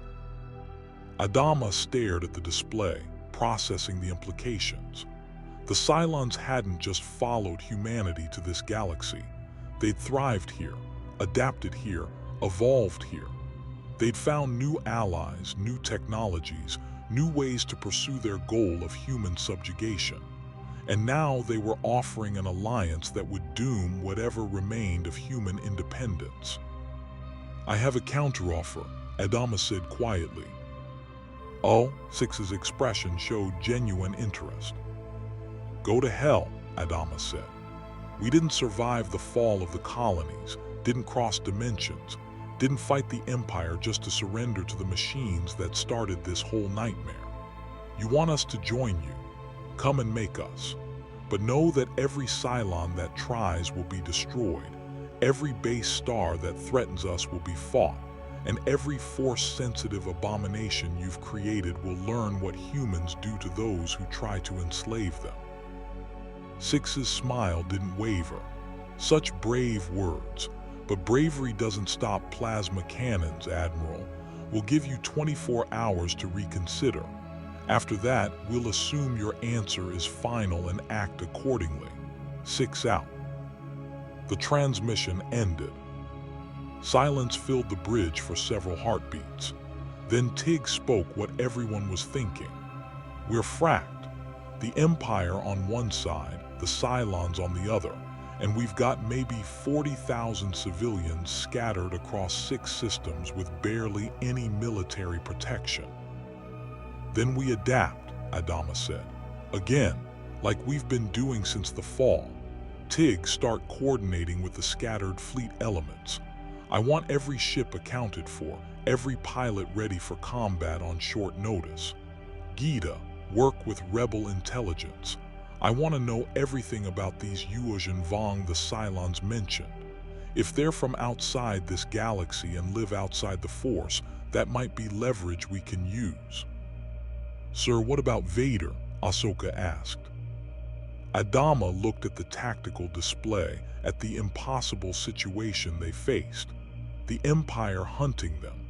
The Cylons evolving into something even more dangerous. 40,000 refugees who deserved a chance at life, not just survival. And in a medical pod 3 decks down, the Empire's greatest weapon lay helpless and broken. Sometimes the enemy of your enemy wasn't your friend. Sometimes they were just another enemy. But sometimes, in desperate, impossible situations where conventional warfare couldn't win, you needed unconventional solutions. "Wake him up," Adama said quietly. "What?" Multiple voices spoke simultaneously. "Wake Vader up. I want to talk to him. Because if we're going to survive what's coming, we need to understand the Empire from someone who's been at its heart. And we need to know if there's any possibility, any chance at all, that the man who was Anakin Skywalker can remember what it means to fight against tyranny instead of for it." "Admiral, that's incredibly dangerous," Ahsoka protested. "If he wakes up hostile." "Then we sedate him again or execute him," Adama said bluntly. "But we're out of safe options, Commander. We have been since the fall. So we take the dangerous ones and we make them work. That's how we survive." He turned his wheelchair toward the door, then paused. "And someone find out where President Roslin is. She needs to hear about the Cylons' offer. Because in 24 hours, we're going to have to make a choice that determines whether humanity stays free or surrenders to synthetic gods." "There's only one choice," Tig said. "I know," Adama agreed. "But we still have to make it. And we have to make sure everyone understands what we're choosing and why." As he wheeled himself out of the bridge, Adama thought about Galactica, now scattered atoms drifting through space. The old Battlestar had been his home, his command, his burden. She'd carried humanity through extinction and out the other side. Now he'd have to do the same without her. Just him, 40,000 refugees, an alliance with rebels fighting a hopeless war, and a former Sith Lord who might hold the key to everything or might be the blade that finally ended them all. In a galaxy far, far away, Admiral William Adama prepared to wake a monster and ask it to remember being human. Outside, the Cylon fleet waited with mechanical patience, counting down the hours until humanity's next impossible choice. The medical pod's life support systems hissed as they began the carefully controlled process of bringing Darth Vader back to consciousness. Dr. Kobol supervised with clinical detachment, while rebel medical technicians monitored vitals that fluctuated wildly between human and machine parameters. Around the chamber, a dozen armed guards stood ready, Colonial Marines and rebel soldiers, all with weapons trained on the figure suspended in back-to fluid. Ahsoka Tano stood closest to the tank, her hands near her lightsabers but not touching them. Through the Force, she could feel Vader's consciousness stirring, rising from the medical coma like a predator waking from hibernation. The dark side aura that surrounded him pulsed with renewed strength despite his physical weakness. Vitals stabilizing, a rebel medic reported. Neural activity increasing, he's regaining consciousness. Adama sat in his wheelchair beside Ahsoka, his expression unreadable. President Roslin stood behind him, having insisted on being present despite Kobol's protests about her deteriorating health. Tig and Lee flanked the entrance, both armed, both ready to execute Vader the moment he proved hostile. "Last chance to reconsider this, Admiral," Ahsoka said quietly. "Once he's awake and aware, he becomes exponentially more dangerous. The Force gives him capabilities you can't counter with conventional weapons." "I know," Adama replied, "but we're past the point of conventional anything. Wake him up, Doctor." Kobol activated the emergency revival protocol. The back-to-fluid drained rapidly, lowering Vader's ruined body onto a medical platform. His breathing, without the armor's mechanical support, was labored, wet, struggling. His eyes opened, and for a moment there was confusion, disorientation. Then awareness returned, and with it rage. Vader tried to rise, tried to call on the Force to strike down his captors, but his body was too damaged, his cybernetics too compromised. The dark side power he reached for sputtered and failed, unable to channel through systems that barely kept him alive. He collapsed back onto the platform, his breathing ragged. "Where am I?" The voice that emerged was human, stripped of the mechanical distortion that had made it terrifying. It was weak, damaged, but undeniably the voice of a man rather than a monster. "You're aboard a rebel medical frigate," Adama said calmly. "You've been unconscious for approximately 18 hours while doctors work to keep you alive. Your armor was destroyed. Your cybernetics are barely functional. You're completely at our mercy."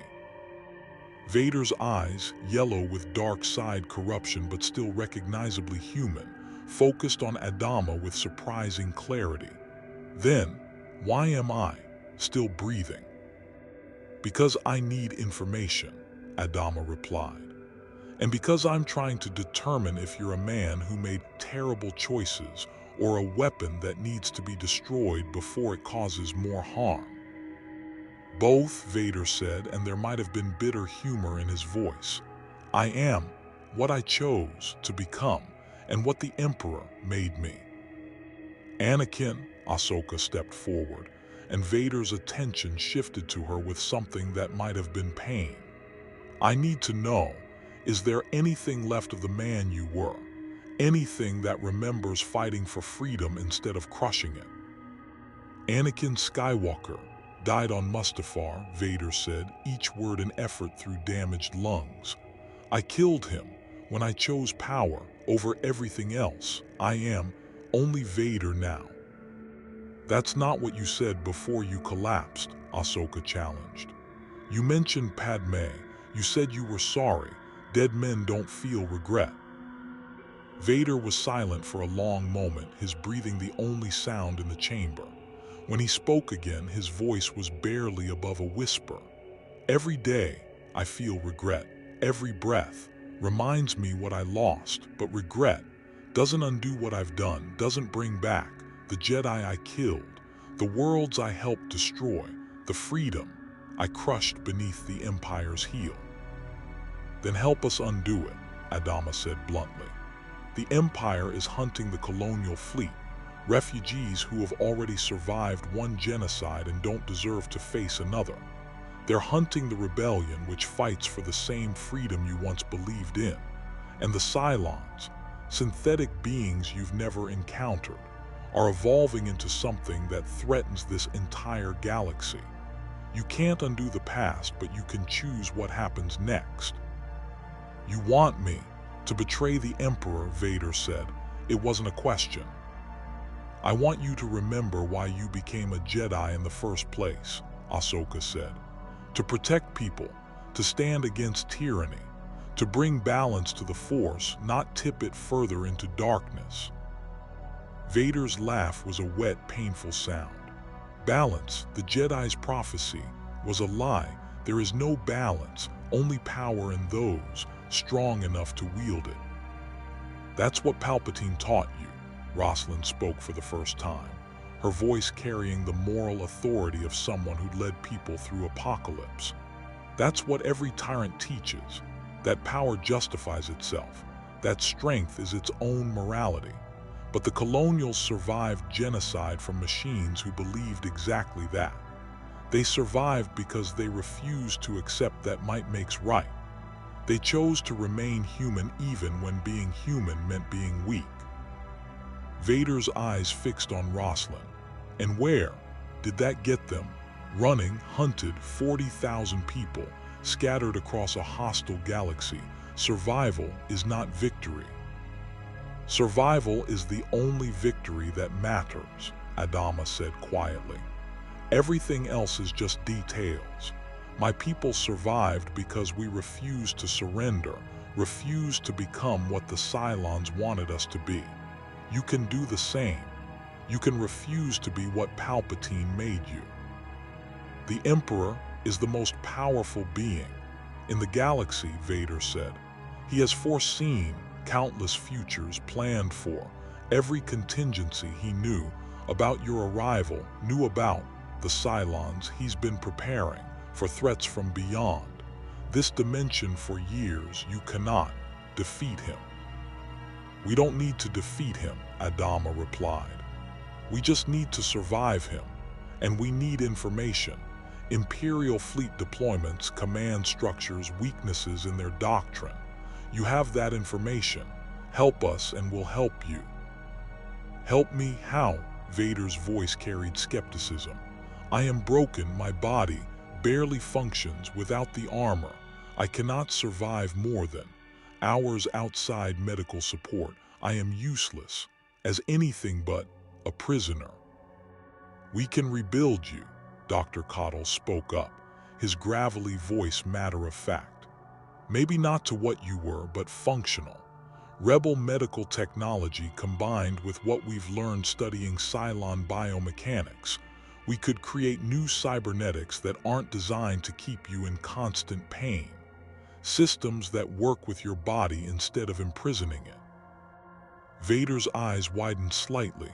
"The armor keeps me in pain." "Deliberately," Ahsoka said, and her voice carried sorrow. "I've studied the technical specifications. Palpatine designed your life support systems to cause constant suffering. Pain feeds the dark side, makes you stronger in the Force, but also keeps you dependent on him, on the anger that sustains you. You've been trapped in a torture device for decades, Anakin. He's been using your agony as a leash." For the first time since waking, Vader showed something other than rage or resignation. He showed shock.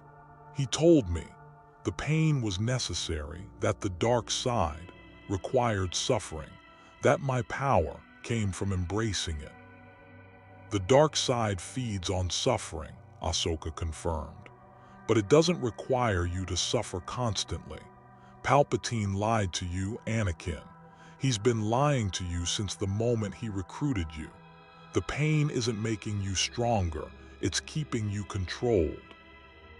If what you say is true, Vader said slowly, then everything I've endured was unnecessary. The Emperor deliberately kept me in agony to ensure my loyalty.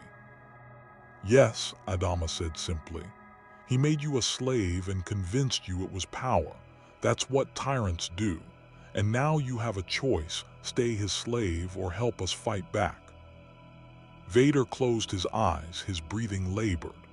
Through the Force, Ahsoka could feel the turmoil in him, decades of rage and pain colliding with the dawning realization that his master had betrayed him in ways he'd never imagined.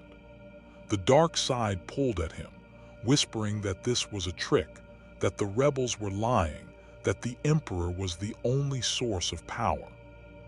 But underneath that, buried deep beneath years of corruption, something else stirred. Something that remembered a young slave on Tatooine who dreamed of freedom. Something that had loved Padme Amidala and wanted to save everyone he cared about. Something that might still be Anakin Skywalker. If I help you, Vader said finally, the Emperor will sense my betrayal. He will send everything he has to destroy you and reclaim or kill me. You will become the highest priority target in the galaxy. We're already that, Tig said dryly from his position by the door. Might as well make it official. What do you need from me? Vader asked. Everything, Adama replied. Imperial Fleet strengths, command protocols, Palpatine's strategic thinking, where he's vulnerable, where he's overextended, and most importantly, information about the Death Star. Vader's eyes snapped open. How do you know about the Death Star? The rebels destroyed the first one, Ahsoka said. But intelligence suggests the Empire is building another, even larger. We need to know where, when it will be operational, and how to stop it. The Emperor calls it the ultimate power in the universe, Vader said. A weapon that can destroy planets, enforce order through fear.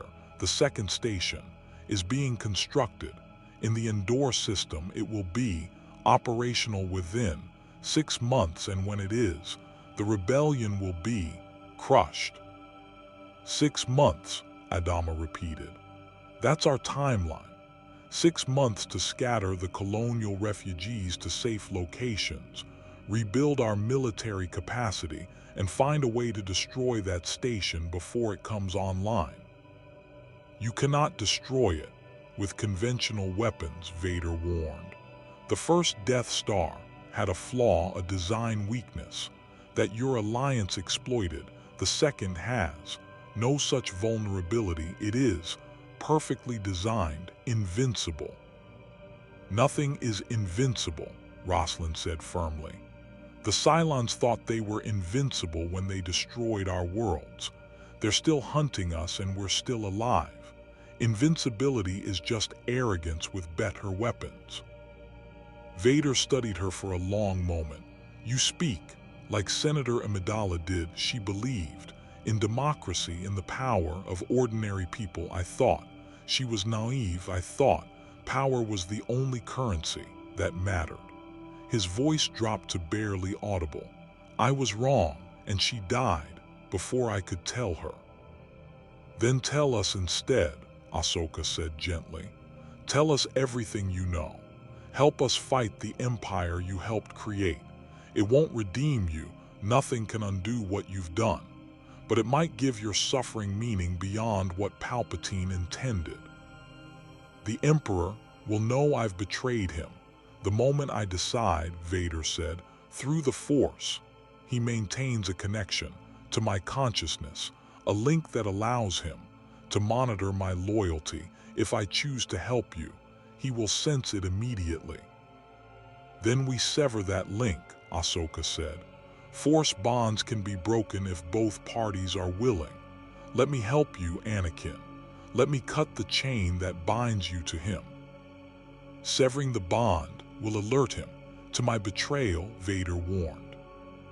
"Good," Adama said. "Let him know. Let him know that we turned his greatest weapon against him. Let him know that fear and pain don't create loyalty. They create resentment waiting for a chance at freedom. Maybe it'll make him second-guess the next time he thinks overwhelming force is enough." Vader was quiet for so long that Adama thought he might have lost consciousness again. Then, slowly, painfully, he nodded. "Help me break the chain," he whispered, "and I will help you fight the Empire, not because I believe in your rebellion, not because I think redemption is possible, but because I am tired of being a slave." Ahsoka moved closer, placing her hands near Vader's head without quite touching him.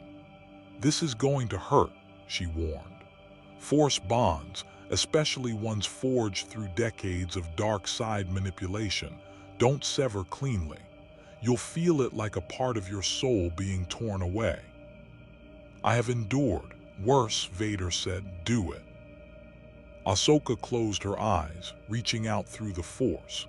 She could feel the dark side connection that bound Vader to Palpatine, a twisted umbilical cord of pain and control that fed both master and servant. The Emperor used it to monitor Vader, to channel dark side power through him, to ensure absolute obedience through constant psychic presence. Breaking it would be like performing surgery, without anesthesia on wounds that had festered for decades. She began the process, using her connection to the light side of the Force to carefully, methodically sever the dark side bonds. Vader's body convulsed, his breathing becoming ragged screams of agony that the guards flinched from. Blood vessels burst in his eyes. His remaining organic hand clawed at the medical platform. And across the galaxy, in his throne room on Coruscant, Emperor Palpatine's eyes snapped open, and a scream of pure rage erupted from his ancient throat. Vader. The Force bond shattered like crystal, and both Ahsoka and Vader collapsed. For a moment, there was absolute silence in the medical chamber. Then Vader drew a breath, a real breath. Without the weight of Palpatine's presence crushing down on his consciousness, for the first time in over 2 decades. "He knows," Vader gasped. "He knows everything, the Colonials, the rebels, this location. He's already dispatching forces. You have perhaps 12 hours before the Empire arrives in overwhelming strength." "Then we use those 12 hours, Adama said, already moving his wheelchair toward the door. "Dr. Cottle, start working on new cybernetics for our guest. Commander Tano, I need you coordinating our scattered fleet elements. Colonel Tig, begin evacuation procedures for this entire medical group. And someone get me General Dadana. We need to accelerate every plan we have because we just declared open war on the most powerful being in the galaxy." "Admiral," Lee called out, "what about the Cylons? Their deadline is in 6 hours. Adama paused at the door, then smiled grimly. "Send them a message. Tell them we're not interested in their offer. Tell them we're too busy fighting the Empire to worry about synthetic gods.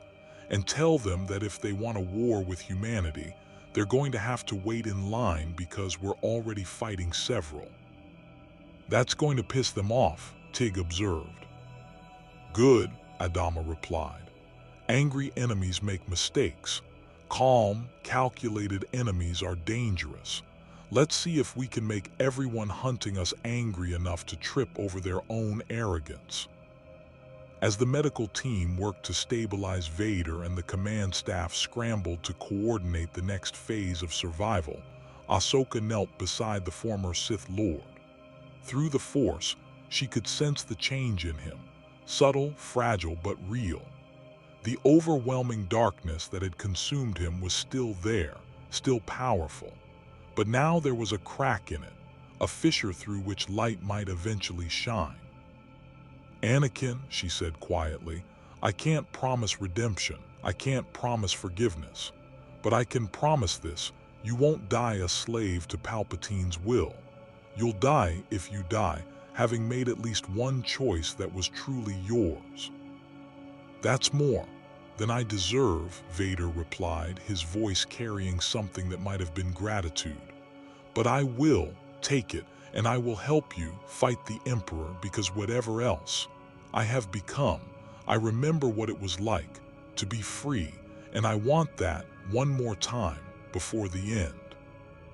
Outside the medical frigate, the Cylon fleet waited with mechanical patience, counting down the hours until their deadline expired. Across the galaxy, Imperial forces mobilized with the fury of an empire that had just learned its greatest weapon had been turned against it. And in scattered star systems, 40,000 colonial refugees prepared for yet another desperate flight from enemies who would never stop hunting them. The war for survival had just become a war for the galaxy's soul. And at the center of it all, a broken Sith Lord remembered what it meant to choose freedom over power. It wasn't redemption, but it was a beginning.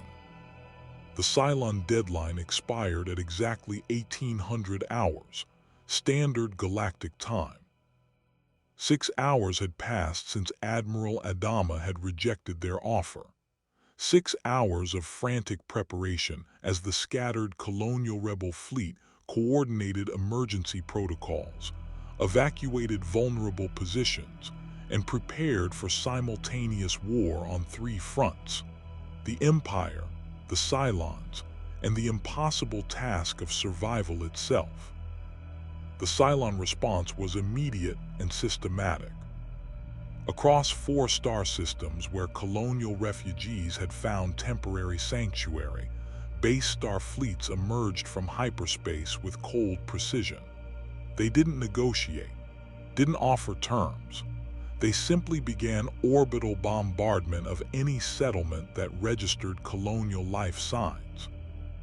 On the agricultural moon of Thresh IV, where 3,000 colonials had been helping establish food production facilities with rebel farmers, the sky turned to fire. Cylon raiders swept through the atmosphere, their plasma weapons igniting fields and structures with methodical efficiency. The colonists fought back with whatever they could grab: civilian ships, farming equipment repurposed as weapons, desperate courage against overwhelming force. It wasn't enough. Commander Sato, the rebel officer who'd first made contact with the Colonial Fleet, led a desperate defense from her corvette Determination. She watched through her viewscreen as families scrambled for evacuation transports, as children were carried by parents running through burning streets, as everything they'd built in 3 months turned to ash. "All ships concentrate fire on the lead base star," she ordered, her corvette's weapons blazing even as return fire tore through her shields. "Buy the transport's time. Every second counts." Her ship took a direct hit from Cylon plasma cannons. The corvette's reactor went critical, and Commander Sato's last act was to ram her dying vessel into the base star's launch bay, her sacrifice buying precious minutes for 2 evacuation ships to escape with 800 refugees. 2,200 died on Thresh IV. Similar scenes played out across the other targeted systems. The Cylons had learned from Haven 7 and Kobol Station. They no longer attempted ground infiltration or subtle tactics. They simply killed from orbit with industrial efficiency, treating genocide as a manufacturing problem to be solved through sufficient resource application. On the medical frigate Hope's Promise, Admiral Adama listened to the reports with a face carved from stone. Each casualty count was another weight on his conscience, another group of people who trusted him to keep them safe and died because he couldn't protect everyone everywhere simultaneously. Total casualties across all 4 systems are estimated at 6,000 colonial civilians and approximately 1,500 rebel personnel, Gita reported, his voice hollow.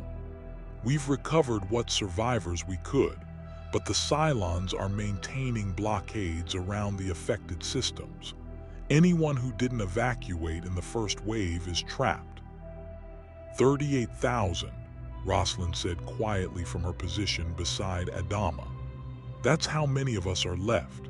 38,000 out of the 50,000 who escaped the 12 colonies.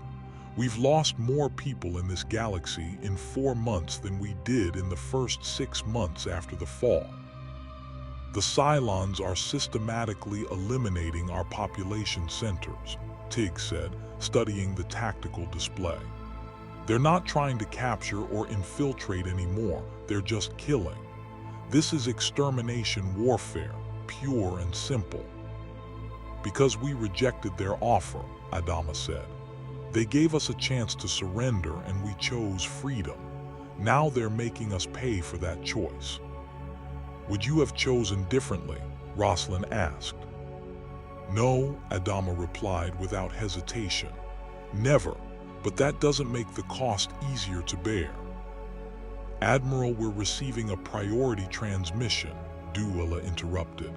It's from the Cylons, broadcasting across all frequencies. Put it through. Number 6 appeared on the main display, but her serene expression had been replaced with something colder. Behind her stood the other Cylon models, and among them, the new Force-sensitive prototype they'd revealed earlier. Admiral Adama, 6 said, her voice carrying disappointment like a parent scolding a wayward child. You made the wrong choice. We offered you partnership, evolution, a place in God's plan. You rejected divine will. Now you face the consequences. Consequences, Adama said, his voice dangerously quiet. You call murdering 6,000 civilians consequences. You call orbital bombardment of refugee settlements God's plan. Yes, 6 said simply. God's plan requires humanity to accept its proper role in the cosmic order. You were meant to create us, to give us life, and then to step aside so we could fulfill our destiny. But you resist. You fight. You cling to the delusion that you matter in a universe that has already moved beyond you. Moved beyond us.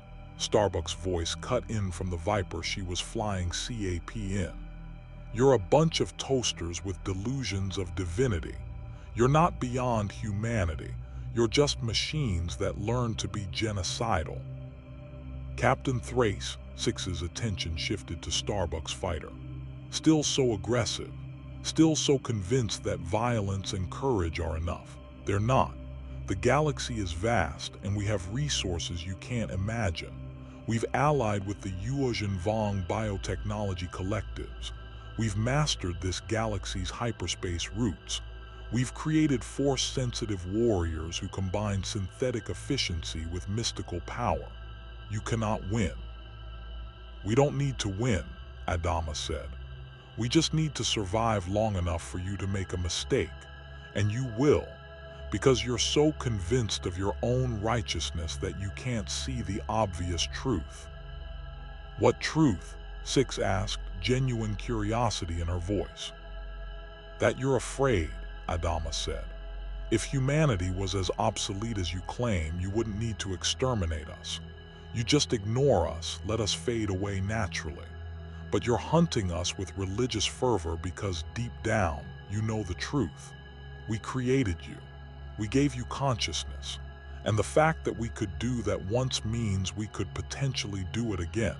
Create something that makes you obsolete the way you claim to have made us obsolete.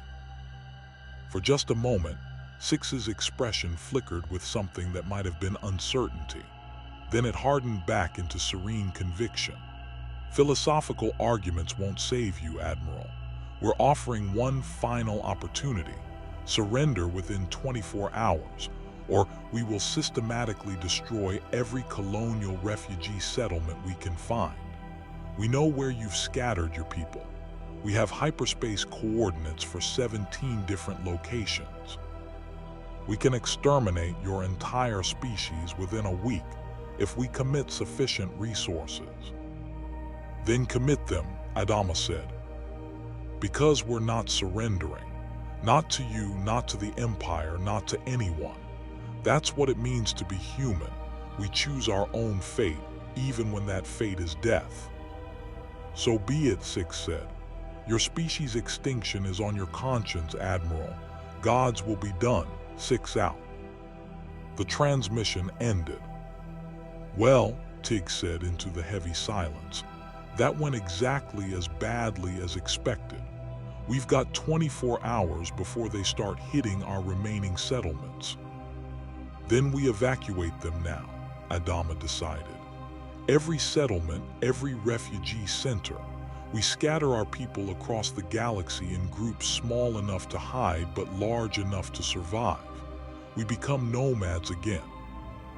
Admiral, if we scatter that widely, we'll never be able to reconsolidate, Lee protested. We'll lose cohesion as a people. Better scattered and alive than unified and extinct, Rosalind said. We did it before, after the fall. We can do it again. Before anyone could respond, alarms wailed across the frigate. Hyperspace signatures, Gita shouted. Multiple contacts emerging, configuration matches, oh frack, it's an Imperial fleet. Multiple star destroyers and that's the Executor. They found us. How? Tig demanded. We've been running silent protocols, no transmissions. The Force, Vader's voice crackled over the medical bay intercom. The Emperor sensed me, used our broken bond. As a beacon, he tracked you. Through me, I'm sorry. I should have warned you. This was possible. Tactical assessment, Adama snapped, pushing recriminations aside for later. 6 star destroyers, including the Executor, Gita reported. They're deploying TIE fighters. Looks like at least 2,000 contacts. And Admiral, I'm reading unusual energy signatures from the Executor. Some kind of tractor beam system, but far more powerful than standard models. On the Executor's bridge, Emperor Palpatine himself stood beside the repaired command throne, his ancient features twisted in a smile of absolute malice. He'd come personally to deal with this colonial threat and to reclaim or destroy his wayward apprentice. Admiral Piet, Palpatine rasped, his voice like death speaking, activate the interdictor field. No ship escapes this system. Then deploy boarding parties. I want the medical frigate taken intact. Lord Vader will return to my service or die begging for mercy he will not receive. Yes, Your Majesty, Piet responded, grateful he wasn't the target of the Emperor's wrath. Space itself twisted as massive gravity well projectors activated, creating artificial mass shadows that prevented hyperspace jumps within the entire system. Every colonial and rebel ship suddenly found themselves trapped, unable to flee, forced to stand and fight against impossible odds. Gravity wells preventing hyperspace escape, Gita confirmed. We're boxed in, Admiral. No way out except through them. Adama looked at the tactical display showing the Imperial fleet moving into blockade formation, then at the sensor readings showing Cylon forces in adjacent systems continuing their systematic genocide. He thought about the 38,000 people whose survival depended on decisions made in the next few minutes. And he thought about Galactica, sacrificed at Kobol Station. about the 8,000 who died defending that temporary sanctuary, about every impossible choice he'd made since the fall of the colonies. Sometimes there were no good options. Sometimes you just chose which way you wanted to die, on your feet or on your knees.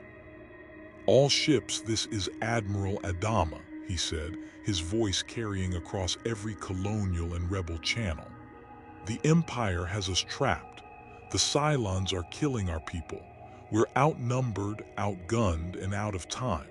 So we're going to do what we've always done when the odds were impossible. We're going to fight anyway." He paused, letting the words settle. "But we're not fighting to win this engagement. We're fighting to buy time for a miracle. And I know that sounds like faith rather than tactics, but sometimes faith is all you have. So here's the plan. We hold this system long enough for Dr. Coddle to finish Vader's cybernetics.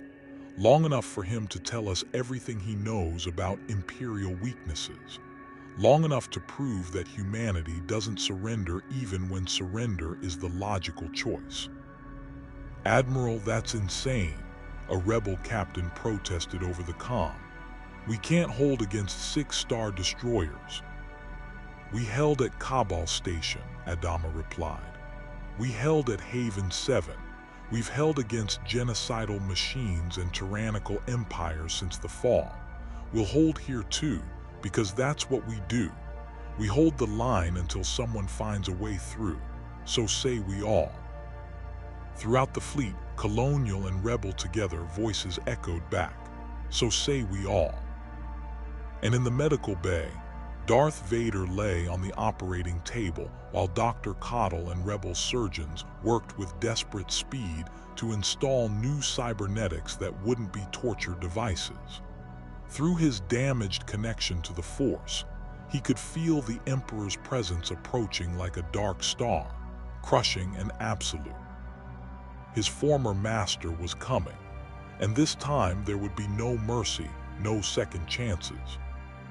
But Vader also felt something else, something he hadn't sensed in decades. Hope. Not his own hope, but the hope radiating from the colonial refugees and rebel fighters who were preparing to die so that others might live. It was alien to him, this selfless courage. Anakin Skywalker had fought for those he loved, but Vader had long since killed or driven away everyone who mattered. These people weren't fighting for him. They were fighting despite him, in spite of what he represented. It was humbling in ways the dark side had never prepared him for. "Doctor," he said, his voice still damaged but clearer than before, "how long until?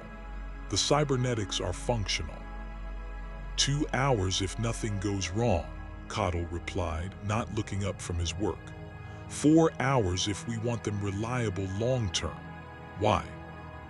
"Because in 2 hours, the Emperor will board this ship," Vader said. "And when he does, I will face him. One last time, not as his apprentice, but as the man who remembers what freedom meant." "That's suicide," Ahsoka said from her position beside the table. "Palpatine is the most powerful Sith Lord in 1,000 years. You can't beat him alone." "I don't need to beat him," Vader replied. "I just need to delay him, keep him focused on me, while your fleet escapes. It's the least I can do for the thousands I've killed in his service." "No," Adama said, wheeling his chair into the medical bay. "You're not dying for us, Vader. That's too easy. You're going to live. You're going to help us fight the Empire, destroy the Death Star, and prove that redemption isn't just a pretty word. You owe the galaxy that much." "I owe the galaxy more than I could repay. In 1,000 lifetimes," Vader said. "Then start with one," Adama replied. "One lifetime spent fighting the tyranny you helped create. One lifetime trying to save what you helped destroy. That's redemption, not dying heroically, but living with what you've done and trying to be better." Outside, the Imperial fleet advanced. TIE fighters swarmed toward the desperate Colonial Rebel defensive positions. And somewhere in the darkness between stars, Emperor Palpatine smiled, anticipating the moment when he would demonstrate to this upstart Colonial Fleet what true power meant. The final battle was beginning. But this time, something was different. This time, the Empire's greatest weapon had remembered what it meant to choose freedom over fear. And that small choice, one broken Sith Lord deciding to fight his master instead of serving him, would ripple across the galaxy in ways no one could have predicted. The Force, after all, worked in mysterious ways. Even when those ways involved genocidal machines, refugee fleets, and a former slave from Tatooine finally breaking the chains that had bound him for decades.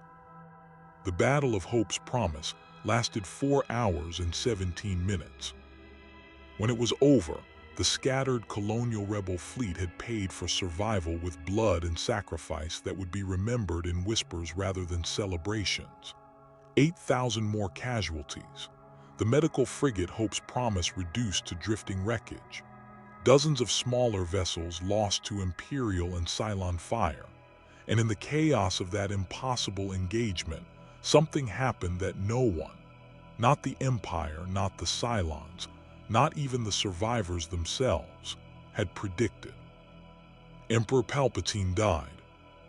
The official Imperial report would claim he'd been assassinated by rebel terrorists using forbidden weapons. The Cylons would dismiss it as propaganda, but those who'd been there, the handful who'd witnessed the final confrontation between master and apprentice, knew the truth. Darth Vader had chosen freedom over slavery. Anakin Skywalker had remembered in his final moments what it meant to be human, and that choice, made by one broken man in one desperate moment, had changed everything. Without Palpatine's absolute authority, the Empire fractured.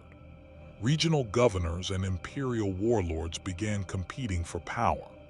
The monolithic tyranny that had crushed the galaxy became a dozen smaller tyrannies fighting amongst themselves.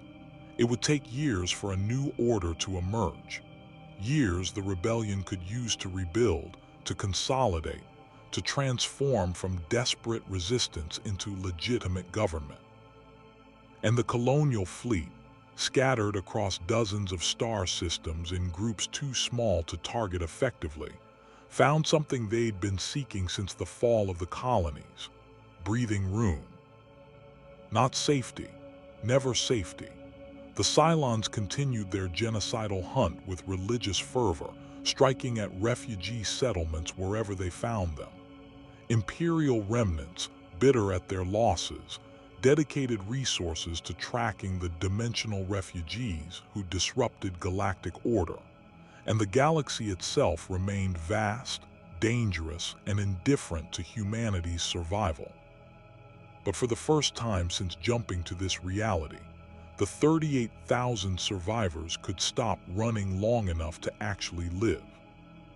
On a remote agricultural world in the Tyngel Arm, 3,000 colonials established New Caprica, named not in nostalgia, but in defiant hope. They built homes, planted crops, and slowly, painfully, began remembering what it meant to have futures instead of just survival. Children who'd known only ships and battle learned to play in open fields. Elders who'd thought they'd die refugees planted trees they'd never see fully grown. President Laura Roslin lived long enough to see the first harvest. She died peacefully, surrounded by people she'd led through apocalypse, her last words a benediction. We made it, not to Earth but to something better. We made home. Admiral William Adama retired his rank but never his responsibility. He became an advisor to the growing Colonial Rebel Alliance, his tactical expertise helping transform a scattered resistance into a coordinated military force. He never stopped carrying the names of those who died under his command. The list had grown too long to memorize, but he kept it written in a journal he reviewed every night before sleep. Some called it penance, he called it remembering.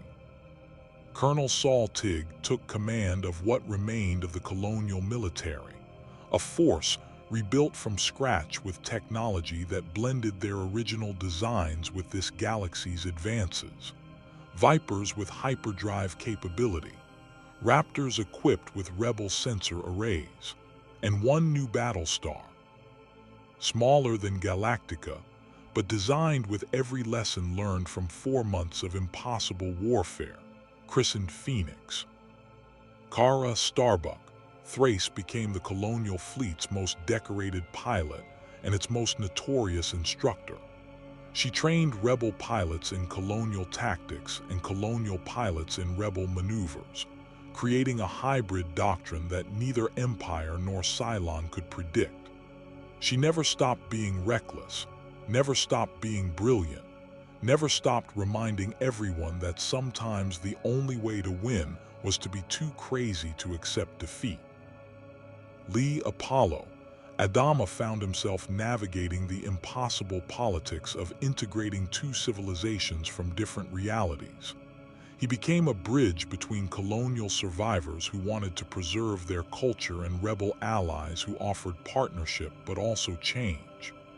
It was thankless work, exhausting work, necessary work. He did it because someone had to, and because his father had taught him that duty mattered more than comfort. Ahsoka Tano carried Anakin Skywalker's memory like a wound that would never fully heal. She'd lost her master twice, once to the dark side, once to redemption. She used Vader's final intelligence gift to help the rebellion strike devastating blows against Imperial remnants, but she never celebrated those victories.